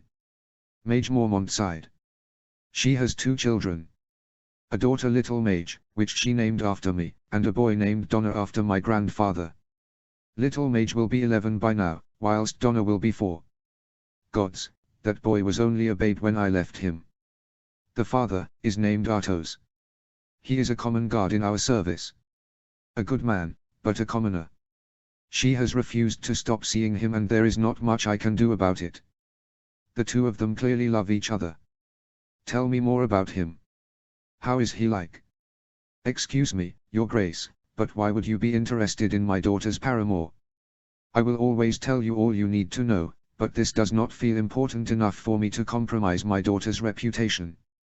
Lady Mage responded seriously. Very well, you are right. I can't say much yet, but I am considering Lady Alyssane as a possible candidate for lands that need a new owner. However, I don't personally know her, nor do I know this Artos. I would like to make an assessment before I talk to them about it and get their hopes up. You would like to give Alyssane lands? She questioned in shock. Or at least I'm thinking about it. House Mormont has been staunchly loyal throughout the whole war. You and Daisy have always offered me solid counsel, accomplished all your tasks with great skill and saved my life on many an occasion. Your daughter Lyanna did much the same for my sister when it was needed and they have become inseparable, giving Arya a much-needed friend in life. Something she sourly missed when she was younger. He told her and he saw her fill with pride at the praise. It is time you get rewarded for your loyal service and I am looking into certain possibilities to do so.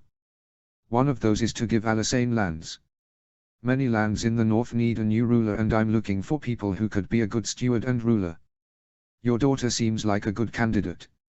I talked to Daisy a little and to me it seems clear that she will not want to move from Bear Island unless she has her paramour, as you call it, with her. Besides, it would create too much of a mess with her 2 children anyway. What are you proposing then?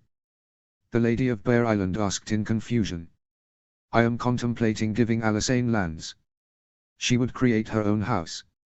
If this Artos is acceptable to me, I could ennoble him and have them marry. Afterwards, I could legitimize their children by noble decree. This would ensure that her line continues and that her family can stay together, without ostracizing her from other nobles due to her having multiple bastards. You would legitimize my grandchildren and allow her to marry a common-born guard. Mage Mormont asked in shock. No, I would actively promote it. However, to do so I would need to have a talk with both Lady Alyssane and her paramour myself. This conversation served to assess if that was worth it or not. He explained calmly. Lady Mage just silently looked at him. How would that even work? Little Mage has been a snow all her life. Some already find my daughter's lineage to be a stretch, as no one expected them to inherit anything 10 years ago. Nobody really cared that I married a minor noble or that they took my name because it didn't matter, but now it does and they start mumbling. Mage will never be accepted into noble society, let alone with all those Andals now part of the kingdom. He laughed at her. You forget, Lady Mormont, that I am king. I have certain tools to make that happen, if I so desire. If your granddaughter is anything like your youngest daughter, I would expect that Arya would like her as one of her companions. In a few years a good marriage can then be arranged by House Stark if you and your daughter allow it. She looked at him again in shock, before a huge grin split her face. You are king. I just have to tell you about Artos, do I? He nodded in response. Very well. He is in his early 30s, the third son of one of my father's guards and a fisherman's daughter. He went into our guard with one of his 5 brothers. The others became fishermen except for one, who became a local trader. They all have families of their own and they live in the village below Mormont Keep. He often takes little Mage there with him and she loves playing her numerous cousins. She started telling, as her gaze drifted off to imagine Bear Island. They are all good honest folk. Artos is a dutiful man. He never expected special treatment for his relationship with Alysanne and has always done everything I, or before that Jorah, asked of him. He spends most of his free time caring for the children or helping his brothers with their trade or families. He's a good father. He asked. He even helped Alysanne and Daisy with Lyanna from time to time before she came to Winterfell. Lyanna and Little Mage were quite close before. How is he with the common folk of Bear Island? Well, he is a simple man. Doesn't travel much outside of the keep or the village, except when doing his job or accompanying his trader brother, if wildlings have been sighted close by. However, he is a well-respected part of the local community. His father holds some sway, as he was the second in command of our guard during my father and Gia's rule. The man is retired now, after losing an arm during the Greyjoy Rebellion. Seems like a good loyal family. He remarked. They have been serving us for generations. They are good folk. She summarized what she had told him in so many words. Thank you, Mage. I will take all of this in consideration. However, I would like to ask one more thing of you. He responded. She asked. Could you bring Alysanne and Artos with you when you return to Winterfell? I would very much like to meet them. He winked at her. She laughed loudly at that. I could do that. Thank you, Your Grace. Your trust and generosity will not be forgotten. He smiled at her and they continued talking about certain affairs of the realm. He bounced certain ideas he had off of her and asked her insights in what to do with the Hornwoods and Boltons and how to best organize a new trade route along the Sunset Sea. After that, they left and went to the Great Hall to have lunch. There they split ways, as Lady Mage went to sit with her daughters and he sought out the company of the castles. He found Roderick and Jonelle sitting together with some people from Castle Sewin that had accompanied Jonelle back to Winterfell for the visit.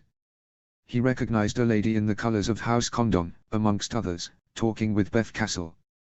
Amongst them sat the future of House Castle. Martin and Edric were playing on the floor besides Roderick and he wondered where the eldest lion was. He didn't have to wonder long, as suddenly Rookon and Shaggy ran outside the kitchens into the hall. Lion quick on his brother's tail. He smiled at the sight. His father and his siblings had been raised alongside Jory and his brothers, although sadly only Jory had survived past childhood. After that, Roderick's daughter Beth had been raised alongside Sansa. Now they were witnesses of a new generation of Starks and Castles bonding together. He could think of few children with more loyal lineage than those 3 little children. Their father and paternal grandfather had died to protect his father, while their maternal grandfather had died in battle following his orders. Their granduncle and mother had dedicated their lives to tutor and train this generation of House Stark and their uncle, his friend Clee, had loyally obeyed his every command during the war. It was time that Houses Castle and Sewin would be rewarded and he would do just that this afternoon. He walked over to the table and everybody immediately got up to bow for him. He waved it away and told them all to remain seated. Little Martin came up to him and bravely said, "Hello, Your Grace." He smiled at the boy and ruffled his hairs. "Hello there, Martin. How are you, my boy? I am well, your grace. I wanted to ask you if you knew when it will stop snowing. The prince and I want to go play, but Lady Caitlin and mother have forbidden us to go outside in the winter snows. The boy pressed on now that he had his attention. He laughed loudly at that. I know better than to contract either your lady mother or mine, young Martin. If you have any questions about the weather, I propose you point them at Maester Lewin. He knows much and more about the topic, sadly I do not. The boy nodded at that. The Sewin vassals looked shocked at the audacity of the young boy to talk to the king like that, whilst Sir Roderick and Jonelle simply rolled their eyes at his antics. These were his little brother's friends, and castles besides, he would always have time to listen to them, be they 5 or 50 years old. Now even more so, as the boy would soon be a lord. Sir Roderick, Jonelle, I have need of you in my solar this afternoon. Would it suit you after lunch? He asked both of his family's advisors. Sir Roderick went through his beard. I have sword lessons planned with young Brandon. I was hoping to get the boys to join in too. Some discipline and something to get their mind of things will do them well. He responded, as he nodded over to where Martin and Rickon were playing with Shaggy. I'll ask John or Harmond Umber to take over today's lesson, if you would find that acceptable. The elderly knight nodded, so he turned himself to Jonelle. I have archery lessons with Arya and her friends, but I could ask Daisy to fill in for me once. I see her and her family sitting over there by the wall. That works out perfectly. He responded. He nodded to each of their companions and looked around until he saw John, Arya, Sansa and Bran sitting with his daughter at a table nearby. Rickon, are you coming? It seems we have a sibling lunch to attend to. His little brother looked around and saw what he meant. At the same time, Shaggy looked up and saw his own siblings lazily laying under and around the table. Even Grey was there, as Edda was softly playing in his fur coat. Rickon nodded and quickly said goodbye to the castle kids before grabbing his hand and walking over to their siblings. Shaggy quickly overtook them and started pestering Summer. He enjoyed their family lunch. Nobody talked about any of the important things in the kingdom, just sword and embroidery lessons, pranks and jokes. It seems John and Arya pranked Sansa and Rickon the other day and got one of their sisters' gowns dirty. He laughed at the simplicity of it all, but it was soon time to once again get to work. He let Sir Roderick and Jonelle take a seat and quickly explained to them his plans for young Martin. He would marry Lady Amesandi Hayford and their children would take her name to continue the Hayford line. In doing so, he would become the acting lord of all their lands. His younger brother Edric would continue the castle line and inherit all castle estates. Both looked at him in shock and he couldn't do anything but smile. It felt good to have the power to give back to people that had suffered so much to protect his family. You'd make Martin a lord? Sir Ricard asked. Well I'd make him acting lord. Lady Amesandi will be ruler in name. In reality, Martin will rule and help ensure my will in the lands around the Blackwater. He responded. And those Hayfords agree with this? Jonelle asked. They don't have much of a choice. Lady Amesandi is the last of her line. Her regent is the old Castellan of Hayford. He was an old friend of the former lord and simply wishes to see his friend's line survive and the local lands blossom again after the war. He has agreed to a marriage between the lady and someone of my choosing. It has also been agreed that she will come to Winterfell to foster once she reaches the age of 10, which is in 6.5 years from now. You will be able to get to know and influence her and Martin will get to know her long before they are ever married. They will move south together and take up rule when they are married after her 15th birthday. Jonelle looked pleased with that and she voiced as much. Sir Roderick was not entirely convinced. What about the cultural differences with the local population and vassals, as well as the surrounding lords? I don't suppose they will welcome a northern babe that has nothing alike with them and is barely off his mother's tits as their new savior. He interjected cynically. No, you are right. However, there are opportunities there. One of their foremost vassals, House Hoggs, has gone extinct during the war. Others have been reduced in size, with a few of them ruled by small children as well.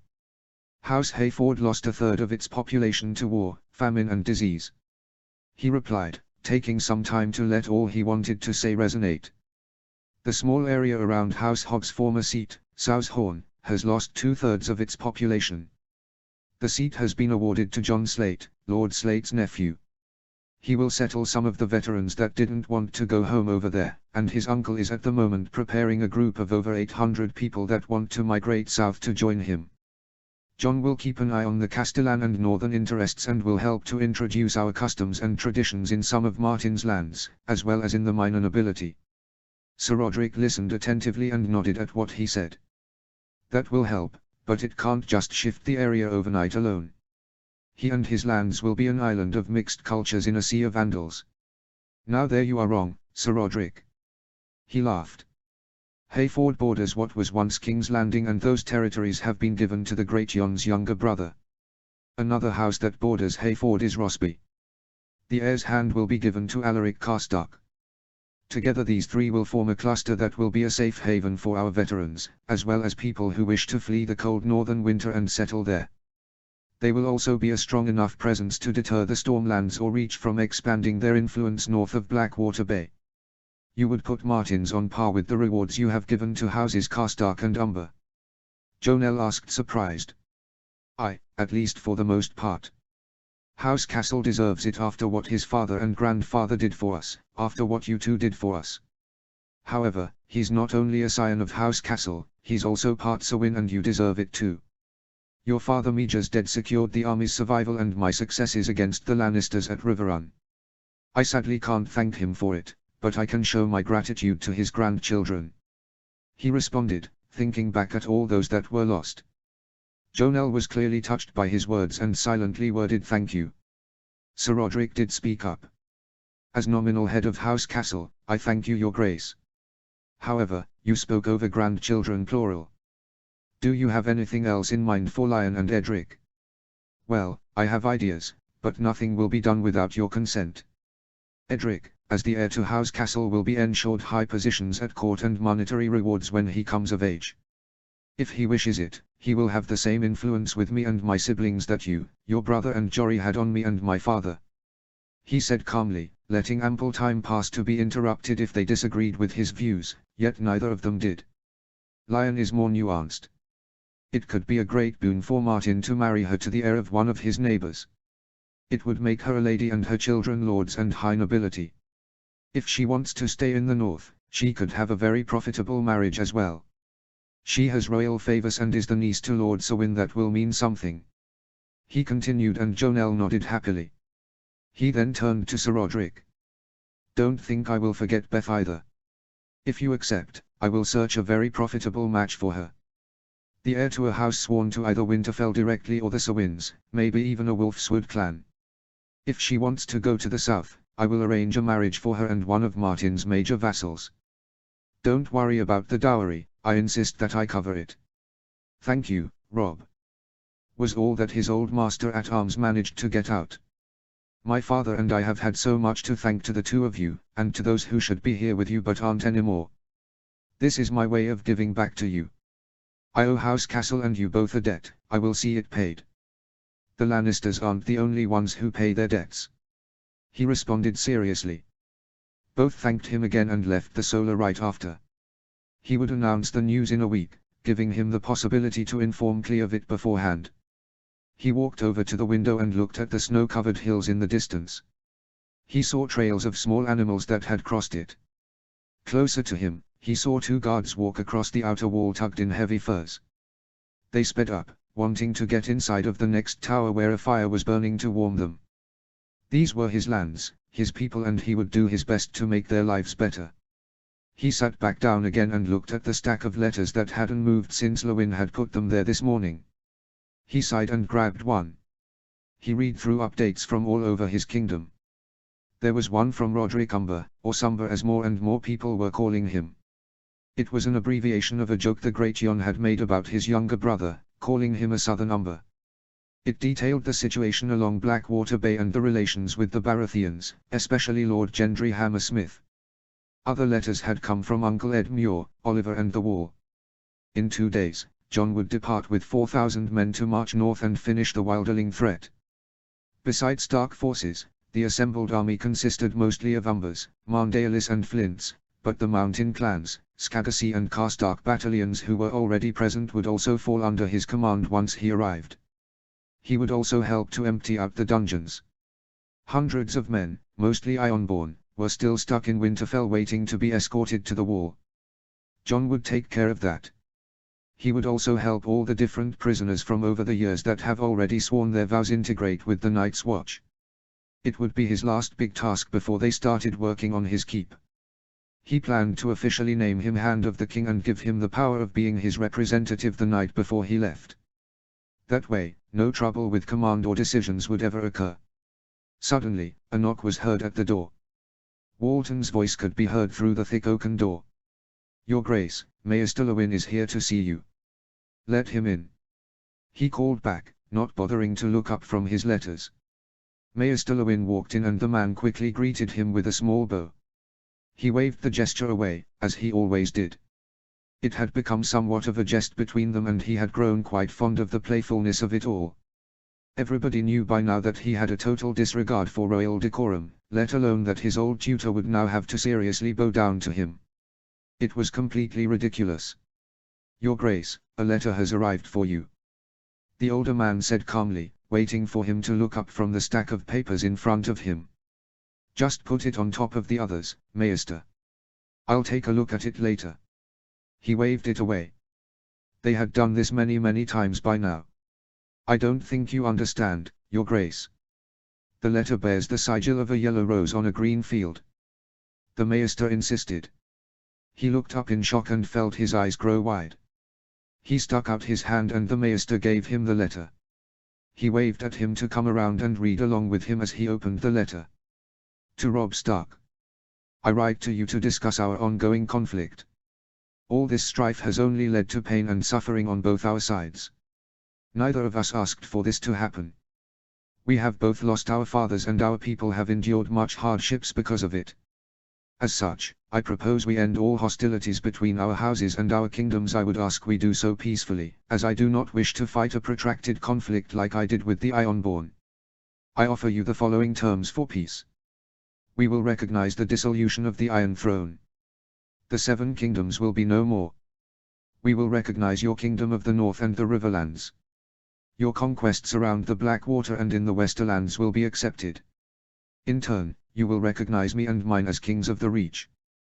The borders between our countries will be set at the pre-war borders between the Reach and the Riverlands. Once you accept, I will gladly commence talks about the ransom of prisoners in exchange for gold. Kind regards.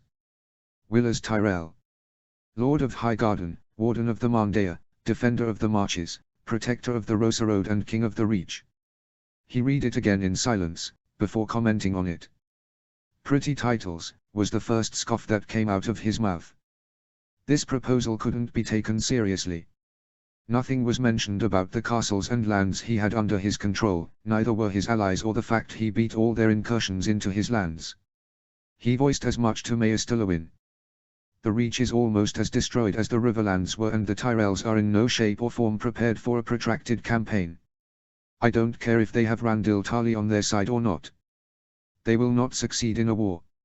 He ruffled through stacks of papers at the bottom of his desk and quickly read through them. Due to their civil war, the territories around Red Lake, Highgarden, Brightwater Keep have been largely destroyed, as well as much of the area around the Cockerleswent and Blueburn rivers. This includes hundreds of villages, many dozens of towns and larger and smaller keeps. He pointed out, as he slammed the first paper down. The Ironborn destroyed even more.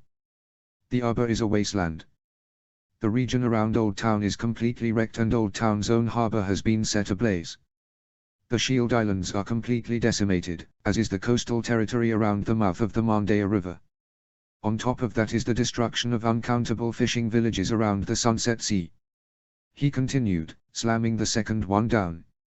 Then you have the small damages done by the 3 recorded raids the Dornish pulled and the damage we did ourselves to the borderlands with the Stormlands and the lands around the Gold Road. He can't be serious to think I will accept this. He scoffed loudly, as he arched back on his chair. His kingdom is in tatters. The Reach's population is estimated to have dropped by at least 1.5 million people and famines and diseases are widespread because of all the destruction, meaning that it will drop even further. he angrily said, as he slammed his hand down on his desk. How dares he to underestimate and insult me like this? Has he learned nothing about what that behavior brings from the fate of his father and younger brother? Maester Lewin looked at him. Your Grace, every report mentions Willers Tyrell's sharp mind. Moreover, he has the Queen of Thorns and Randil Tarly to aid him. This is not Mace Tyrell we are dealing with. He is not underestimating you. He is testing you. The Maester continued. You cannot accept this, but it is a great start. From all we have gathered, it is clear that Willers Tyrell has finally taken back control in the whole of his father's lands. All the Ironborn are dealt with and even a few minor Dornish raids have been forcefully pushed back. He is dealing with the onslaught that the Greyjoys have caused and is actively garrisoning both the Shield Islands and the Arbor. He is testing how you will react to all of that. After all of that. You must be joking. Before the war, the Reach was a powerhouse that could raise 100,000 men, many of them knights or heavy cavalry. They had 3 imposing fleets at the Arbor, Old Town and the Shield Islands. Now everything has changed.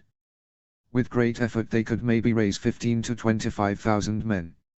Only parts of the Red Wine fleet remain and it would be foolish for them to attack us with it, as it would leave their homeland open once more. Most of their knights and heavy cavalry are dead or in our dungeons. We have captives of all noble houses of the Reach in our custody and they will start pressuring Willers to make peace sooner or later. I could just ignore these demands and wait until a suitable offer comes around. He scoffed again. That would be a mistake, Your Grace. The Tyrells finally realize it is futile to continue this war.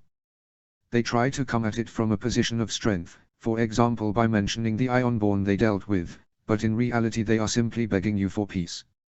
You have this Willers where you have always wanted him, Your Grace. This is a very good sign. Ignoring it could provoke desperate attacks that would be detrimental for both parties. Your allies' lands are still in disarray, it is unsure in what capacity they would help you were Randil Tarly to march into the Riverlands. The reply from his trusted counselor came. He mulled over those words, as he stroked his beard with his right hand. You are right, of course. What do you propose I do in response, Maester? You send him your own reply back. You present your demands and ask too much. In a second round you loosen the extra demands and try to come to an agreement for what you wanted in the first place. He thought that over and after a while. I will write a reply, as you say Maester. However, this is not a negotiation. They can either accept my terms or I will march down to Highgarden or even Old Town myself and burn it to the ground. The time of Southern games and court politics is over. They have the right to contest my demands with their swords, if they wish to do so. I have no need for any more words. He searched in his desk for the papers he had put aside for this occasion. He had long made a list of what he wanted to achieve from the Reach. He had consulted many of his vassals and advisors for it and he knew what he wanted. Could you stay and help me write the reply Maester? He asked his old tutor, who silently sat down on the seat in front of him, ready to help him. They worked at it for an hour, but they did manage to write a sufficient reply. To Willers Tyrell. I am pleased to hear your wishes for peace. Having reunited with my family, I would not want to have to march south again, but I will if I have to both now and in the future. However, your demands are unacceptable. You seem to forget who is winning this war at this very moment.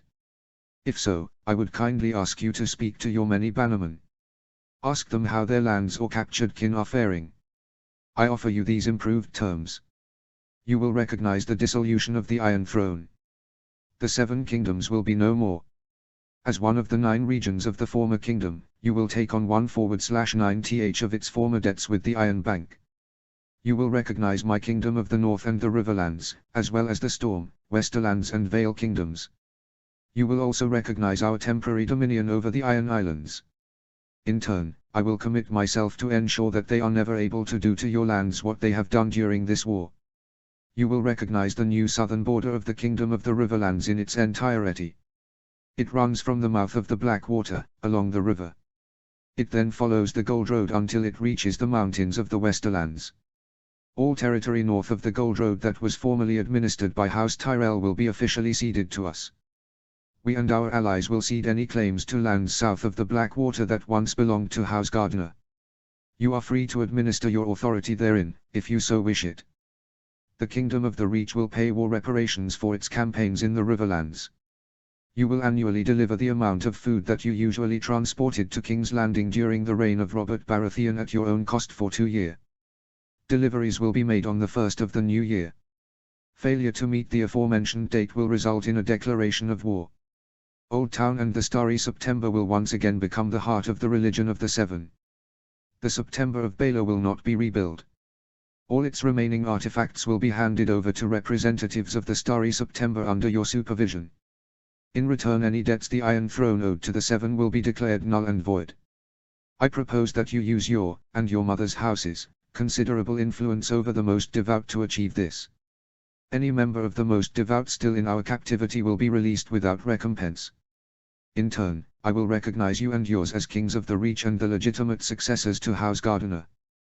Once you accept, I will gladly commence talks about the ransom of prisoners to be paid either in gold or food transports. You can send one of your trusted advisors to Winterfell to conclude these talks and to hold discussions about a future trade deal to ensure future peace. I would also like to discuss future infrastructure plans to help facilitate trade and lessen the importance of the routes through the old capital. Failure to comply with these demands will be regarded as an official declaration of the continuation of hostilities to us and all our allies. If so, we will react accordingly. Kind regards. King Robb Stark. Lewin looked at him, doubt clear upon his face. He sighed. The time of wordy negations and courtly positioning died with King's Landing, Maester. I am done being forced to play and win in their games. Let them play my games now. If I have to, I will rally some of my trusted companions and march south. Together with the forces I left in the south, the troops of the Riverlands and the men from the Stormlands and the Westerlands, the Tyrells have no chance. Besides, with their lands in tatters, I doubt whether they could actually establish viable supply lines far into our territory. If this Willers Tyrell is so smart, he will realize this. If he doesn't, Highgarden will burn. The Maester looked taken aback by this. I thought you wanted peace, Your Grace. What about Edara? I do want peace, Maester. That's why I'd rather fight any necessary war now than force my children and grandchildren to do it because I wanted to stay home. I'm doing this for her and all her future siblings. Chapter 71, Negotiating the Future. 302 AC. Robb. He stood in the courtyard of Winterfell together with his family. The air in Winterfell was crisp and biting, the light of the sun barely managing to pierce through the grey clouds that hung low in the sky. The castle's tall stone walls were dusted with a thin layer of snow, and the courtyard was alive with the sounds of horses' hooves and the whispers of some of his household and family.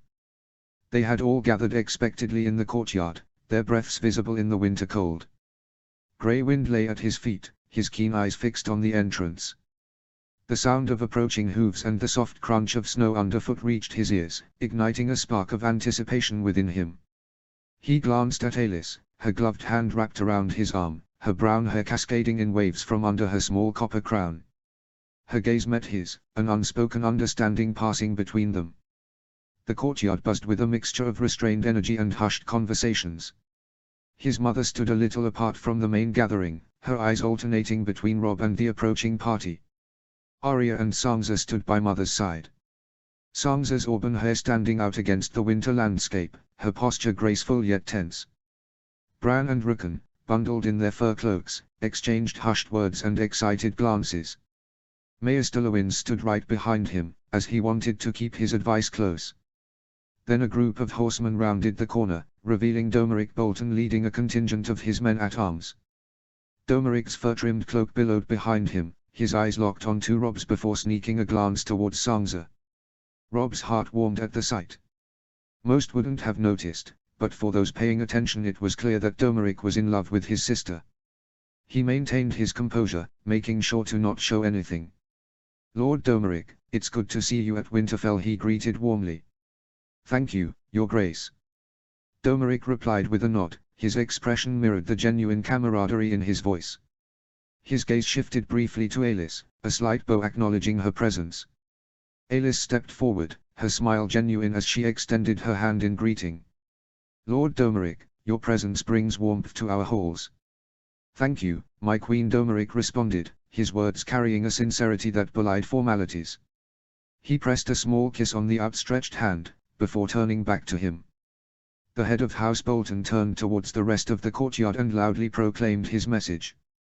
I joyously announce that the dread fort has been cleared of traitors and is loyal to Winterfell once more. Under my leadership, House Bolton has returned to the fold and will loyally follow House Stark in the future. The Lord of the Dread Fort made a hand signal to one of his men, and moments later a small carriage was brought up. A filthy man with twisted legs and overgrown hair was soon dragged out of it by two men at arms. He was thrown in the sludge in front of his own feet. I bring you Ramsay Snow to face royal justice, your grace. If it were any other man, I would have carried out your laws and sentenced him myself. However, the laws of the gods forbid me to punish him how he deserves. Therefore, I personally bring you the bastard to fulfill both my duty to my king and the gods. He nodded in acknowledgement, as the mood in the yard greatly lifted with the message. Even though everybody knew where Domeric's loyalties lie, for many he was still a Bolton, and that meant he was someone to be wary of. I thank you, Lord Bolton. You distinguish yourself once again for your loyalty and devotion to House Stark. You have done your duty to both the crown and the gods, and it will not be forgotten. Please, be welcome in our halls for however long you see fit. As for the traitor, his sentence will be carried out in the morning, he said in response to the gesture. Domeric thanked him with a slight bow. As the pleasantries flowed, the courtyard seemed to relax even further. Stark retainers exchanged nods with Bolton men at arms, recognizing their bond that had been forged on many battlefields. Grey Wind and his siblings settled onto the snowy ground, their watchful posture easing as the atmosphere lightened. Only Lady sprung up, as she walked over to greet Domeric herself. The female direwolf was of similar height with the Lord of the Dread Fort and licked his face with playful ease, another reminder of the formidable strength of even the smallest of the direwolf pack. Rob's gaze met Aelys's, a silent communication passing between them. Even though he and Domeric were friends, this meeting held the weight of alliances and uncertainties, a delicate dance amidst the falling snowflakes. As the snow continued to drift down from the sky, Rob couldn't shake the feeling that this encounter would shape the future of the North for the next generation. He looked into Domeric's eyes and he saw that he was thinking much the same thing. He let Domeric greet the rest of his family, before loudly calling him inside. It was clear he wasn't here simply to deliver that news, as they had had a raven scroll about that more than 2 months ago. He was interested to hear how he had recaptured his ancestral home and also how he had fared in setting things in order. He also had the inkling feeling that Domeric would ask after Sansa officially. He had talked to her and it was clear that she wanted the betrothal, even so he hadn't promised her anything. There hadn't been any marriages between houses Bolton and Stark for 1,000 years. Giving the Boltons a claim on Winterfell was not something a Stark did lightly. However, their house was more secure than ever with him, Brandon and Rickon to continue on the name.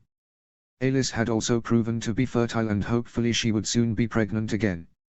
Even if it all proved futile, Edara would come before Sansa in the line of succession. Domeric followed him through the granite halls up towards his solar in silence. He let him in and pointed him towards the seat in front of his desk.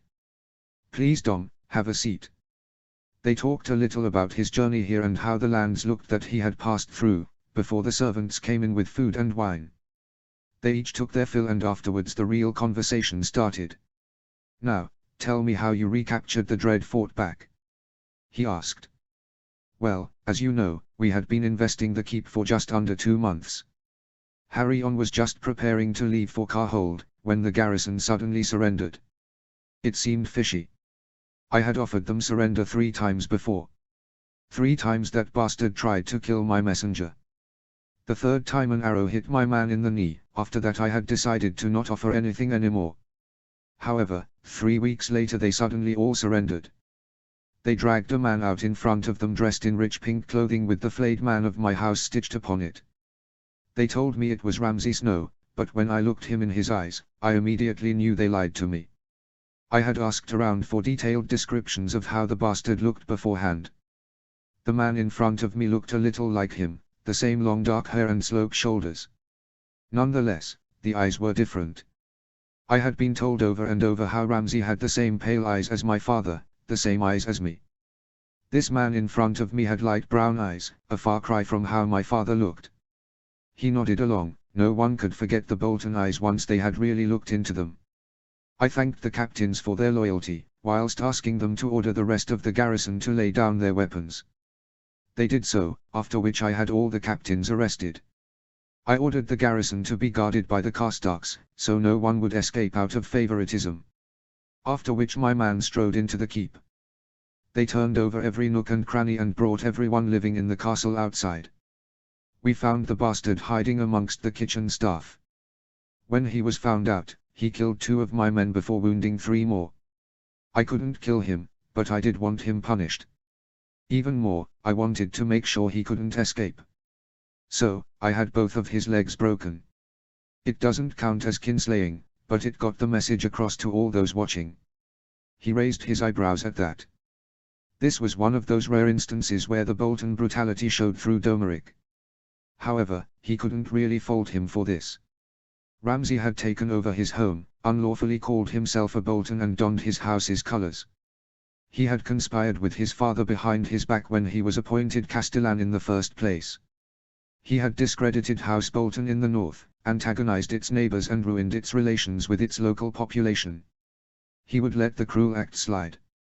The man would be dead by morning anyway. Afterwards, I beheaded all the captains myself, together with any of the bastards' boys that were still alive. I then sent the lieutenants, all heads of the household and all main advisors of Ramsay and my father to the wall, together with 24 guards that had been accused of rape of the captured women we found inside the keep. All in all, some 80 men were sent to the wall. John already confirmed their arrival to me just before I left. Very good, however, where does that leave your household? He asked. The places in the guard have easily been filled by men who have proven they're loyal to me or my vassals during the campaigns in the south. The household was more difficult. I have even sent the maester to the wall, so I requested another one from the citadel. I don't expect any quick reaction to the request though. The head maids were also fired and banished. I spent the next few weeks hiring new maids from my own lands or those sworn to me, whilst promoting those I knew from my childhood to more senior positions. I think I have managed to get rid of all those who would pose a danger to my reign, but I am still watchful for stragglers. I will be returning to my lands in 2 weeks' time. I can't let them alone for too long just yet. I understand, Domeric. You did very well. If you need help filling any other positions, I would be happy to assist you and send you some servants from Winterfell. He responded. Thank you, Rob, but I have already sent word to my aunt at Barrowton for those positions that I need help with. The expected reply came. I understand. Now, is there anything else that you wish to ask me? He asked. Domeric took a deep breath before looking him straight in the eye. Well, I would like to talk to you about Sansa. We've been talking, and I would like to officially ask you for her hand in marriage. I like your sister, Rob. I think you know this. I truly care for her and she cares for me too. I wish to make her happy. I promise you that she will never want for anything, if we were to marry. He started off the conversation that he had been expecting. I care for her, but that's not the only reason that I am considering a marriage between our houses. Given the situation in the realm, I think it could be a strategic move that brings advantages to both House Bolton and House Stark. I appreciate your honesty, Dom. Sansa's informed me about your discussions, and of her personal preferences. But let's be real, this carries a lot of political weight. How do you see these advantages? Think my other vassals will react, given the history between our houses. This wasn't the first Bolton rebellion, you know this well enough. He replied, whilst caressing his beard slowly. The new head of House Bolton sighed. You know my loyalty runs deep, Rob. I have chosen you above my own father. Marrying into your family would show a solidified front, a more united north than ever before. It would show the rest of the kingdom that you believe that I have brought House Bolton back to the fold. I have no doubt about your loyalty, Domeric. You've proven that time and again. But I can't ignore the recent history either. Your father's betrayal and Ramsay's deeds, those wounds haven't healed with much of my other vassals. How do you think they will react towards a marriage like this? He addressed the issue at its core. You have no personal problems with this marriage? Domeric asked. No, I don't. Yes, you have some of the Bolton brutality in you, as you have made clear only moments ago in your stories. In spite of that, you are just and steadfast. I truly believe that you are a good, honest and loyal man. I know you like my sister and I know she likes you back. So, no, personally I have no problems with it. He responded, and Domeric let out a sigh of relief. That's great to finally hear from someone, thank you, Rob. He said, the gravity clear in his voice. He got along well with a lot of the younger nobles, both knew that, but being allowed to marry one's sister giving the history was something else. However, he continued, you know that this is not a personal matter. This concerns a princess of the realm. The first northern princess to be betrothed in well over 300 years. I am forced to look at the political aspect of things. You have done much and more to smoothen over your father's betrayal and, aside from the bad tongues calling you the son of a traitor, you managed to avoid any serious harm there. However, what Ramsay has done has left echoes in the north. Your bastard brother dragged your houses standing through the mud.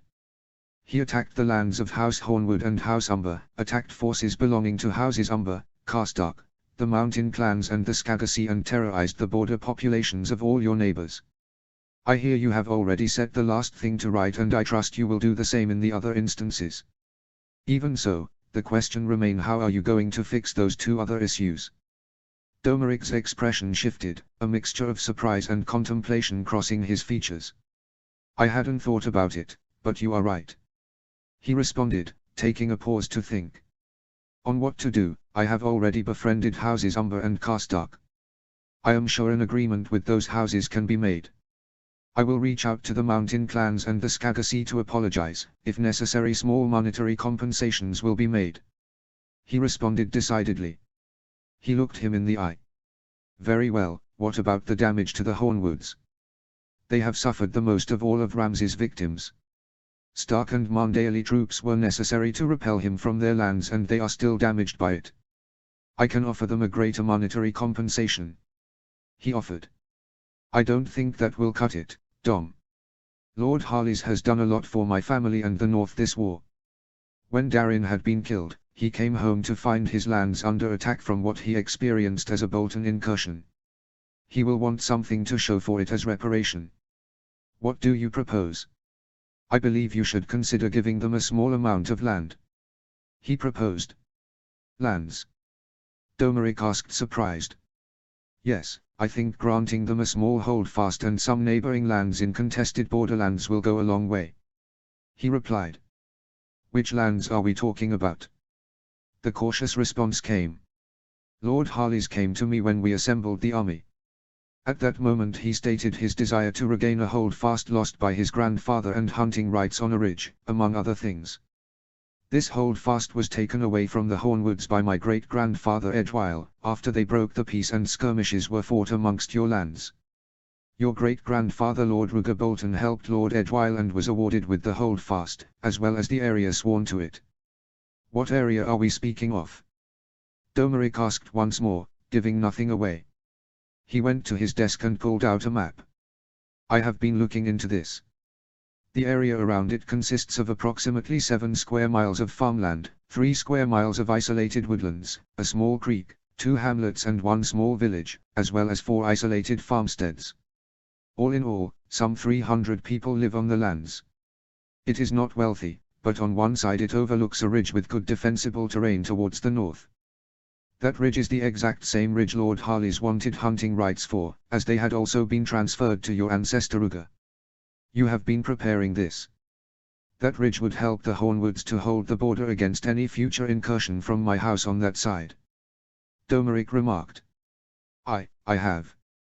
I knew you were going to ask me for Sansa's hand, Dom, and I knew I couldn't accept it unless you compensated the houses your family slighted. I also know that you are smart, and that you would try to compensate them with the coin you gained from the campaign in the south. I know you greatly enriched yourself in your raids in the Westerlands.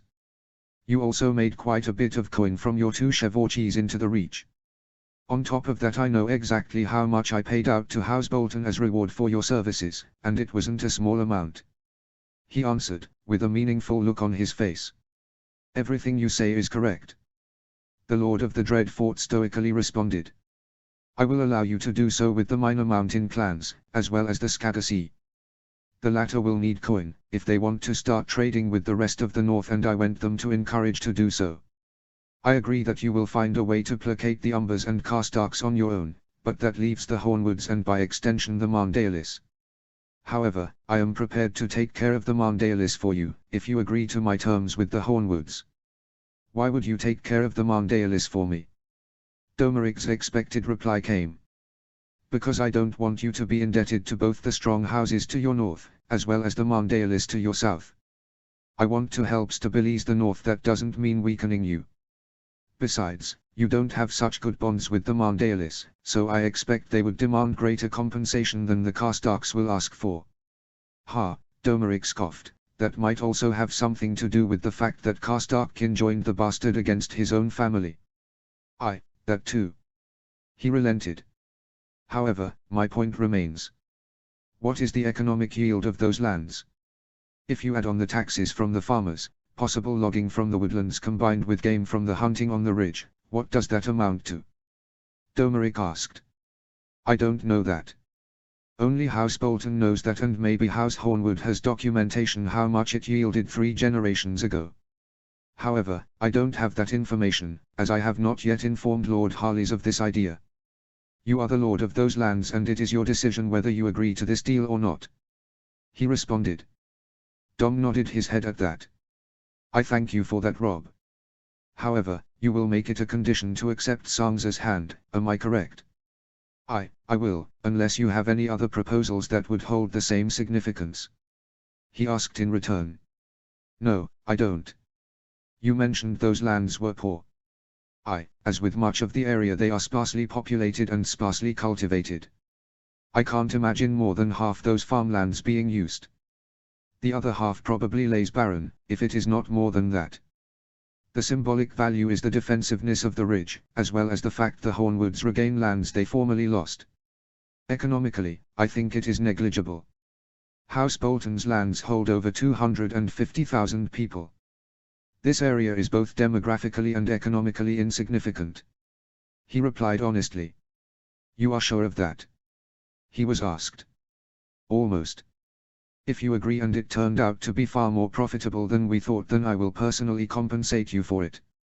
He reassured him. You swear to this? I swear it on the gods. He declared formally. If you do this, you will accept to give me Sansa's hand in marriage? Domeric asked, clearly wishing to ensure himself of the betrothal. As long as you oblige to compensate the other houses we mentioned. The room fell silent for a while, as Domeric weighed his words. His gaze shifted to the window, his thoughts deep in contemplation. Finally, he sighed, his shoulders slumping ever so slightly. Then we have a deal, on one condition. Domeric suddenly smirked. One condition? He asked, raising one eyebrow. The dowry. Domeric responded, as he leaned back in his chair. I am prepared to pay 20,000 golden dragons. It is twice the amount I got for marrying Alis, but I was only the heir to a great lord back then, and Sansa is a princess. The considerable sum will come with 2 restrictions. 1. You will not ask anything more than the money from me. 2. You will agree to foster your firstborn son together with mine at Winterfell. He replied, as he got a marriage contract out of his desk and pushed it forward. Domeric read it over. You will not accept any other proposals? He voiced, without looking up from the paper. No, I will not weaken the direct power of Winterfell by ceding borderlands or rights to any of the produce those lands make. The crown must remain strong. This condition will remain the same when Arya gets engaged in a few years. I know you have likely prepared some proposals, but I will stick to my point. Very well, Domeric replied, as he put the document back on the table. You want to foster my future son? To ensure his good behavior and to make sure he has no notions of ever staking a claim to Winterfell? No, I am not that devious. It has been custom for the Stark heir to be fostered with some vassal or the other. However, Harry has agreed with my father to foster his firstborn in Winterfell. I want my future heir to grow up with his cousin, and so he will remain here, whilst some of his siblings will be fostered instead. You and Sansa's son will also be a cousin to mine. I would want them to grow together, as they will rule over the lands together one day. It would also help House Bolton to create bonds with the North. Any others you would want to foster? Maybe, I will have to see in the future. Maybe Arya's sons with a vassal or the sons of one of our friends. The future will tell, but I would imagine that the more connections your son makes the better. I agree. On those conditions I can accept. Domeric responded, and he grabbed the quill to sign the document. After doing so, they clapped arms and he laughed. It looks like I'll have another brother soon. Domeric simply smiled. He knew that he had always wanted a brother, and Ramsay's betrayal had hurt him deeply. Sansa would do him good. They would do each other good and help heal wounds that had festered under the surface for far too long. A few days later, he walked through the granite walls on the way to his solar. He walked in and was greeted by the morning chill he had come to expect. He liked it better when it was cold, and it had become part of his routine. Every morning, he broke his fast with Alis and his family. In the meantime, Maester Lewin came into the solar and deposited the letters of that morning, whilst opening the window. He walked over towards it and closed it whilst looking over his snow-covered lands. He walked over towards his desk and sat down. There were more letters than usual on his desk, but that was no surprise. He hadn't been here since yesterday morning. These would include a lot of letters Lewin hadn't deemed pressing enough to bother him about since then. He had spent most of the late morning watching Bran and Rickon's swordplay. Without father, their education had completely been left in the hands of Mother and their advisors. Mother couldn't be any help with their martial training, as such he had taken it upon him to watch their progress weekly. He had also stayed for Arya's training. Her skills with her dagger and bow were proceeding very well. At this rate, she would be equally as skilled as some of his most expert archers in no time, although he would never tell her that because she would probably try to join the unit the next day. After midday, he had spent most of his time hosting his guest from the Reach. They had arrived just after lunch and he had welcomed and quartered them personally. In the evening, a feast had been had in their honor. He had wanted to get to know them before the negotiations started. What were they like, and why did Willers send these as his diplomats and not any of the other possibilities? Before any of that, he had to do his work. He looked through the stack of letters and picked the one with the Tully sigil out first. They were his most important bannermen and family. Besides, they earned it to go first. He smiled as he read the contents of the letter.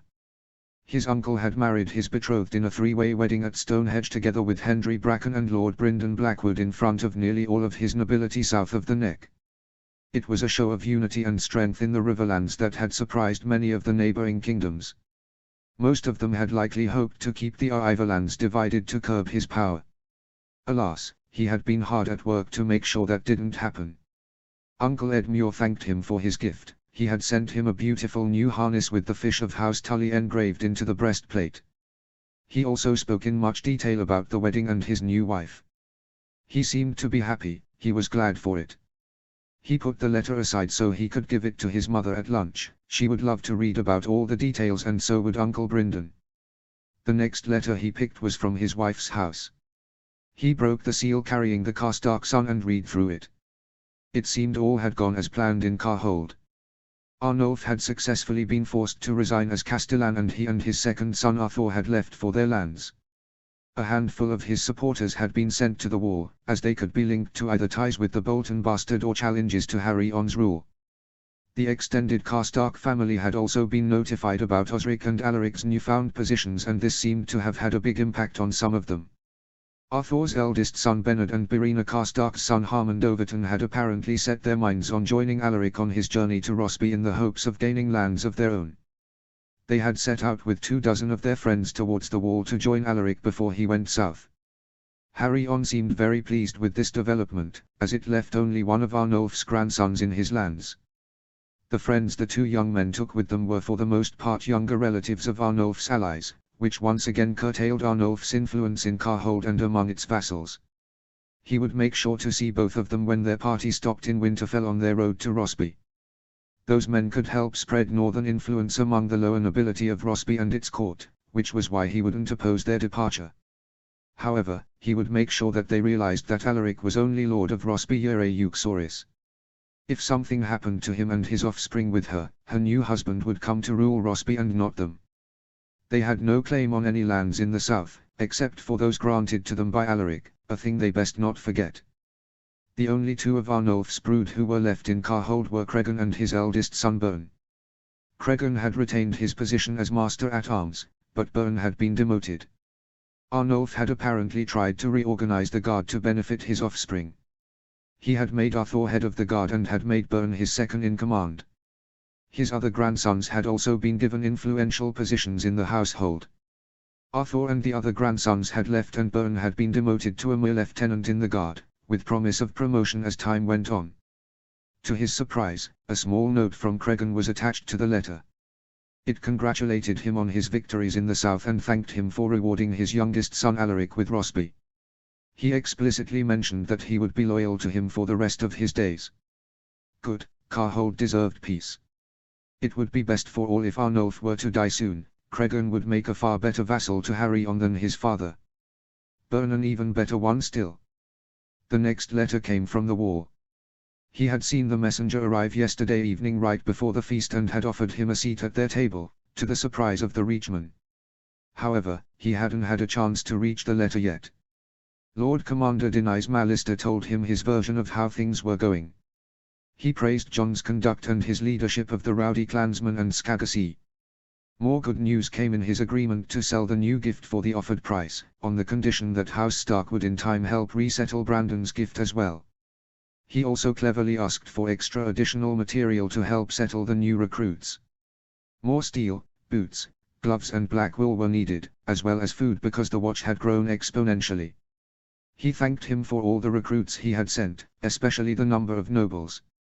10 lords, 65 other high nobles and 240 knights had joined the watch in the last 2 years. On top of that, some 1,600 experienced fighters had joined. Men from the Vale, Stormlands, Riverlands, Crownlands, Westerlands and Reach, additionally Northmen from the Bolton and Carstark lands as well. A detailed description of the new leadership of the watch was included as well. Bowen Marsh remained Lord Steward, whilst Athelya Erwick remained First Builder. It was almost a miracle that both had been spared the massacre in and around Castle Black as they had been elsewhere. Duncan Big Little had been chosen as the next First Ranger. A choice he was very happy about as he was northern and the politics might have played a part in it, as Little's father was one of the clan chiefs present in the army at the war. Sadly, the other commanders weren't as much to his liking. 4 other castles would be manned in the next years and Mallister himself had to be replaced at the Shadow Tower. An unknown man, Stefan of Blackhaven, had been named his replacement, apparently one of his subordinates during his time there. The other 4 castles would be governed by new men. The first by Lionel Corbray, former Lord of Heartsholme, the others by the former head of House Lanny of Lannisport, the former ruler of a small Reacher house from the territory he had annexed, and lastly by a former officer of House Bolton that Domeric had sent to the wall in the Riverlands. He understood that their experience would help the war, but he didn't like it one bit. He also hoped that Mallister and the other 3 would live long, as their replacements were likely to be some of his former adversaries as well. The new men vastly outnumbered the old ones now for when it came to a vote. He made a note to ask Osric about their stock of furs, gloves, boots and steel and if they could send any more to the war. Lastly, the Lord Commander spoke highly about his plans for the 2 orphanages, one for nobles and one for commoners. He proposed Molestown as a possible place to build them, as he had been rebuilding the town for a year now and wanted it to come alive again. The first orphanage would house the underaged sons of nobles, both trueborn and baseborn.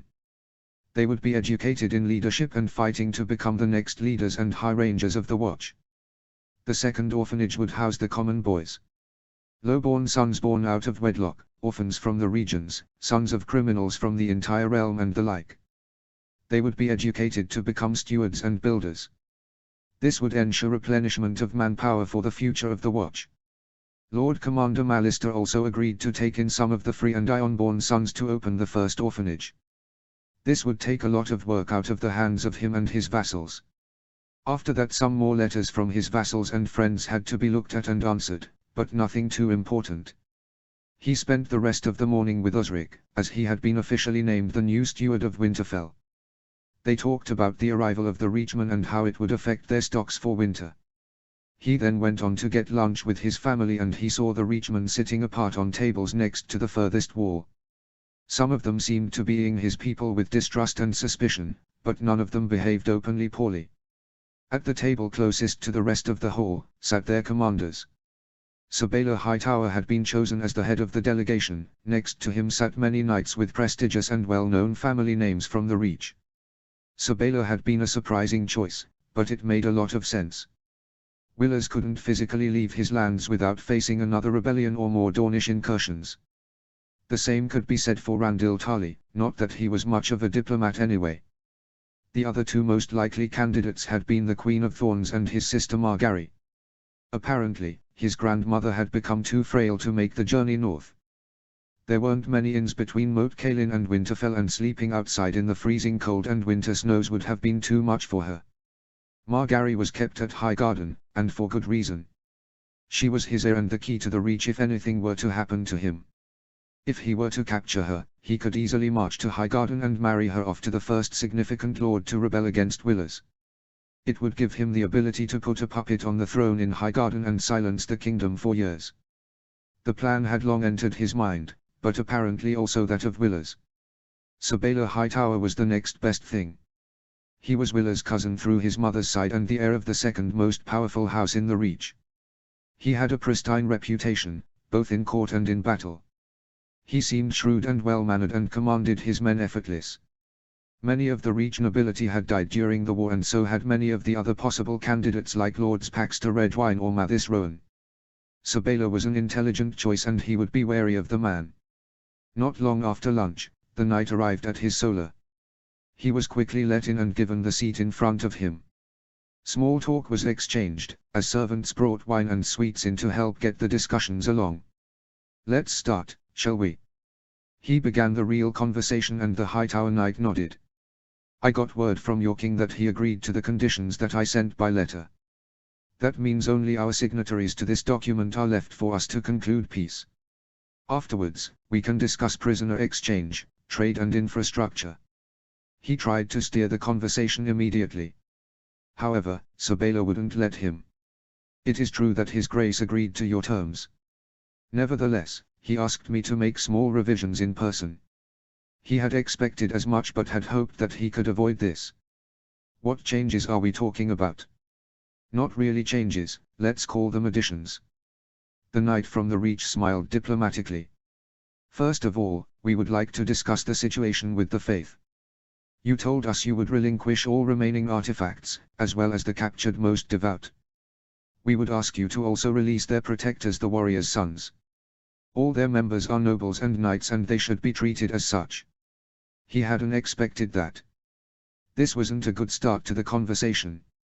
"I'm sorry, Sir Baelor, but I cannot accept your request." "What do you mean?" "We are not speaking about the rabble here. We are talking about distinguished knights here. I personally know many of them and I even have 3 distant cousins from both sides that have joined them. We would ask you that you let them leave with me, so they can continue to protect the High Septon in Old Town. We would be willing to discuss swearing an oath to never attack your lands again." The Hightower heir explained his position. "It didn't make a difference. It was simply impossible. You misunderstand me, sir. I cannot accept your request, not because I don't want to, but because there are no prisoners." He answered, fearing his reaction. "What do you mean there are no prisoners?" The knight from Old Town exclaimed. "We took no prisoners. Those that surrendered were immediately beheaded. They were all religious zealots and have been treated as such. History has taught us how dangerous religious orders can be and how they have driven Westeros to ruin, and especially the Riverlands. All my lords, be they believers of the old or the new gods, agreed to this. There is no one to release." He explained. They were knights. "This is preposterous." The Hightower heir shouted. "That may be so in your eyes, but it isn't so in ours. There is no place for religious zealots and religious orders in these lands. Everyone that crosses our borders will be immediately executed. I signed the decree 2 years ago. The Lannisters, Baratheons, Arryns and Harlaws all signed similar decrees. The Stars and Stripes, nor any equivalent, will be welcome in our lands. If you wish to keep them in the Reach, then that is your business, but they ought to stay there or fear for their lives. He replied matter-of-factly. Sir Baelor's eyes almost popped out of his sockets. You all signed decrees to that end? He asked in complete shock. I, Harold Arryn, and I did around 2 years ago. The Baratheons followed suit soon, and since then the Lannisters and Ironborn have also signed it. Anyone belonging to the faith militant that has entered any of mine or my allies' lands since has most likely been executed. There were names like Hightower, Tyrell, Oakurt and other prestigious houses from the Stormlands, Crownlands and Westerlands also among them. He exclaimed. No, they give up their lands and possessions to join the order. In doing so, they only align themselves to religious extremism. That has no place in Westeros, except for the Reach if you choose to accept it. This will not be modified either. If you wish to know it, those decrees were my demand for an alliance. Any kingdom that retracts that decree immediately breaks their alliance to my kingdom. In case of the Westerlands and Iron Islands, it will even be seen as a hostile action. He responded seriously. This completely silenced his conversation partner. The knight tried to size him up, but he just met his gaze calmly. He would not budge on this. After a while, the Hightower heir seemed to realize this and continued, but it was clear conversation would be more strained now. He would have to give the man something else in return or risk the peace talks breaking down. We would want to discuss with the Iron Bank ourselves without any interference from you. The knight continued, but his voice was still strained. That will be no problem for me. He agreed quickly, which got him a nod in return. We also wanted to discuss the Gold Road. We fear it would not be well maintained, if we simply split responsibility. All lords would simply say the other kingdom needs to do it. He continued. I can understand that. What do you propose? We propose that the road should be maintained by the lords of each kingdom every 5 years. After 5 years, it changes. When the moment of change happens, the road needs to be in pristine condition. If not, diplomatic ties between House Stark and Tyrell will be opened to punish the offenders and deal with the disputes. The knight explained. He thought about that for a second. It was not a bad idea and would ensure trade. The road was important for his kingdom, as it not only served as the boundary in the middle of the southern part of the continent. It would also ensure trade from his holdings along Blackwater Bay to the Westerlands and Lannisport.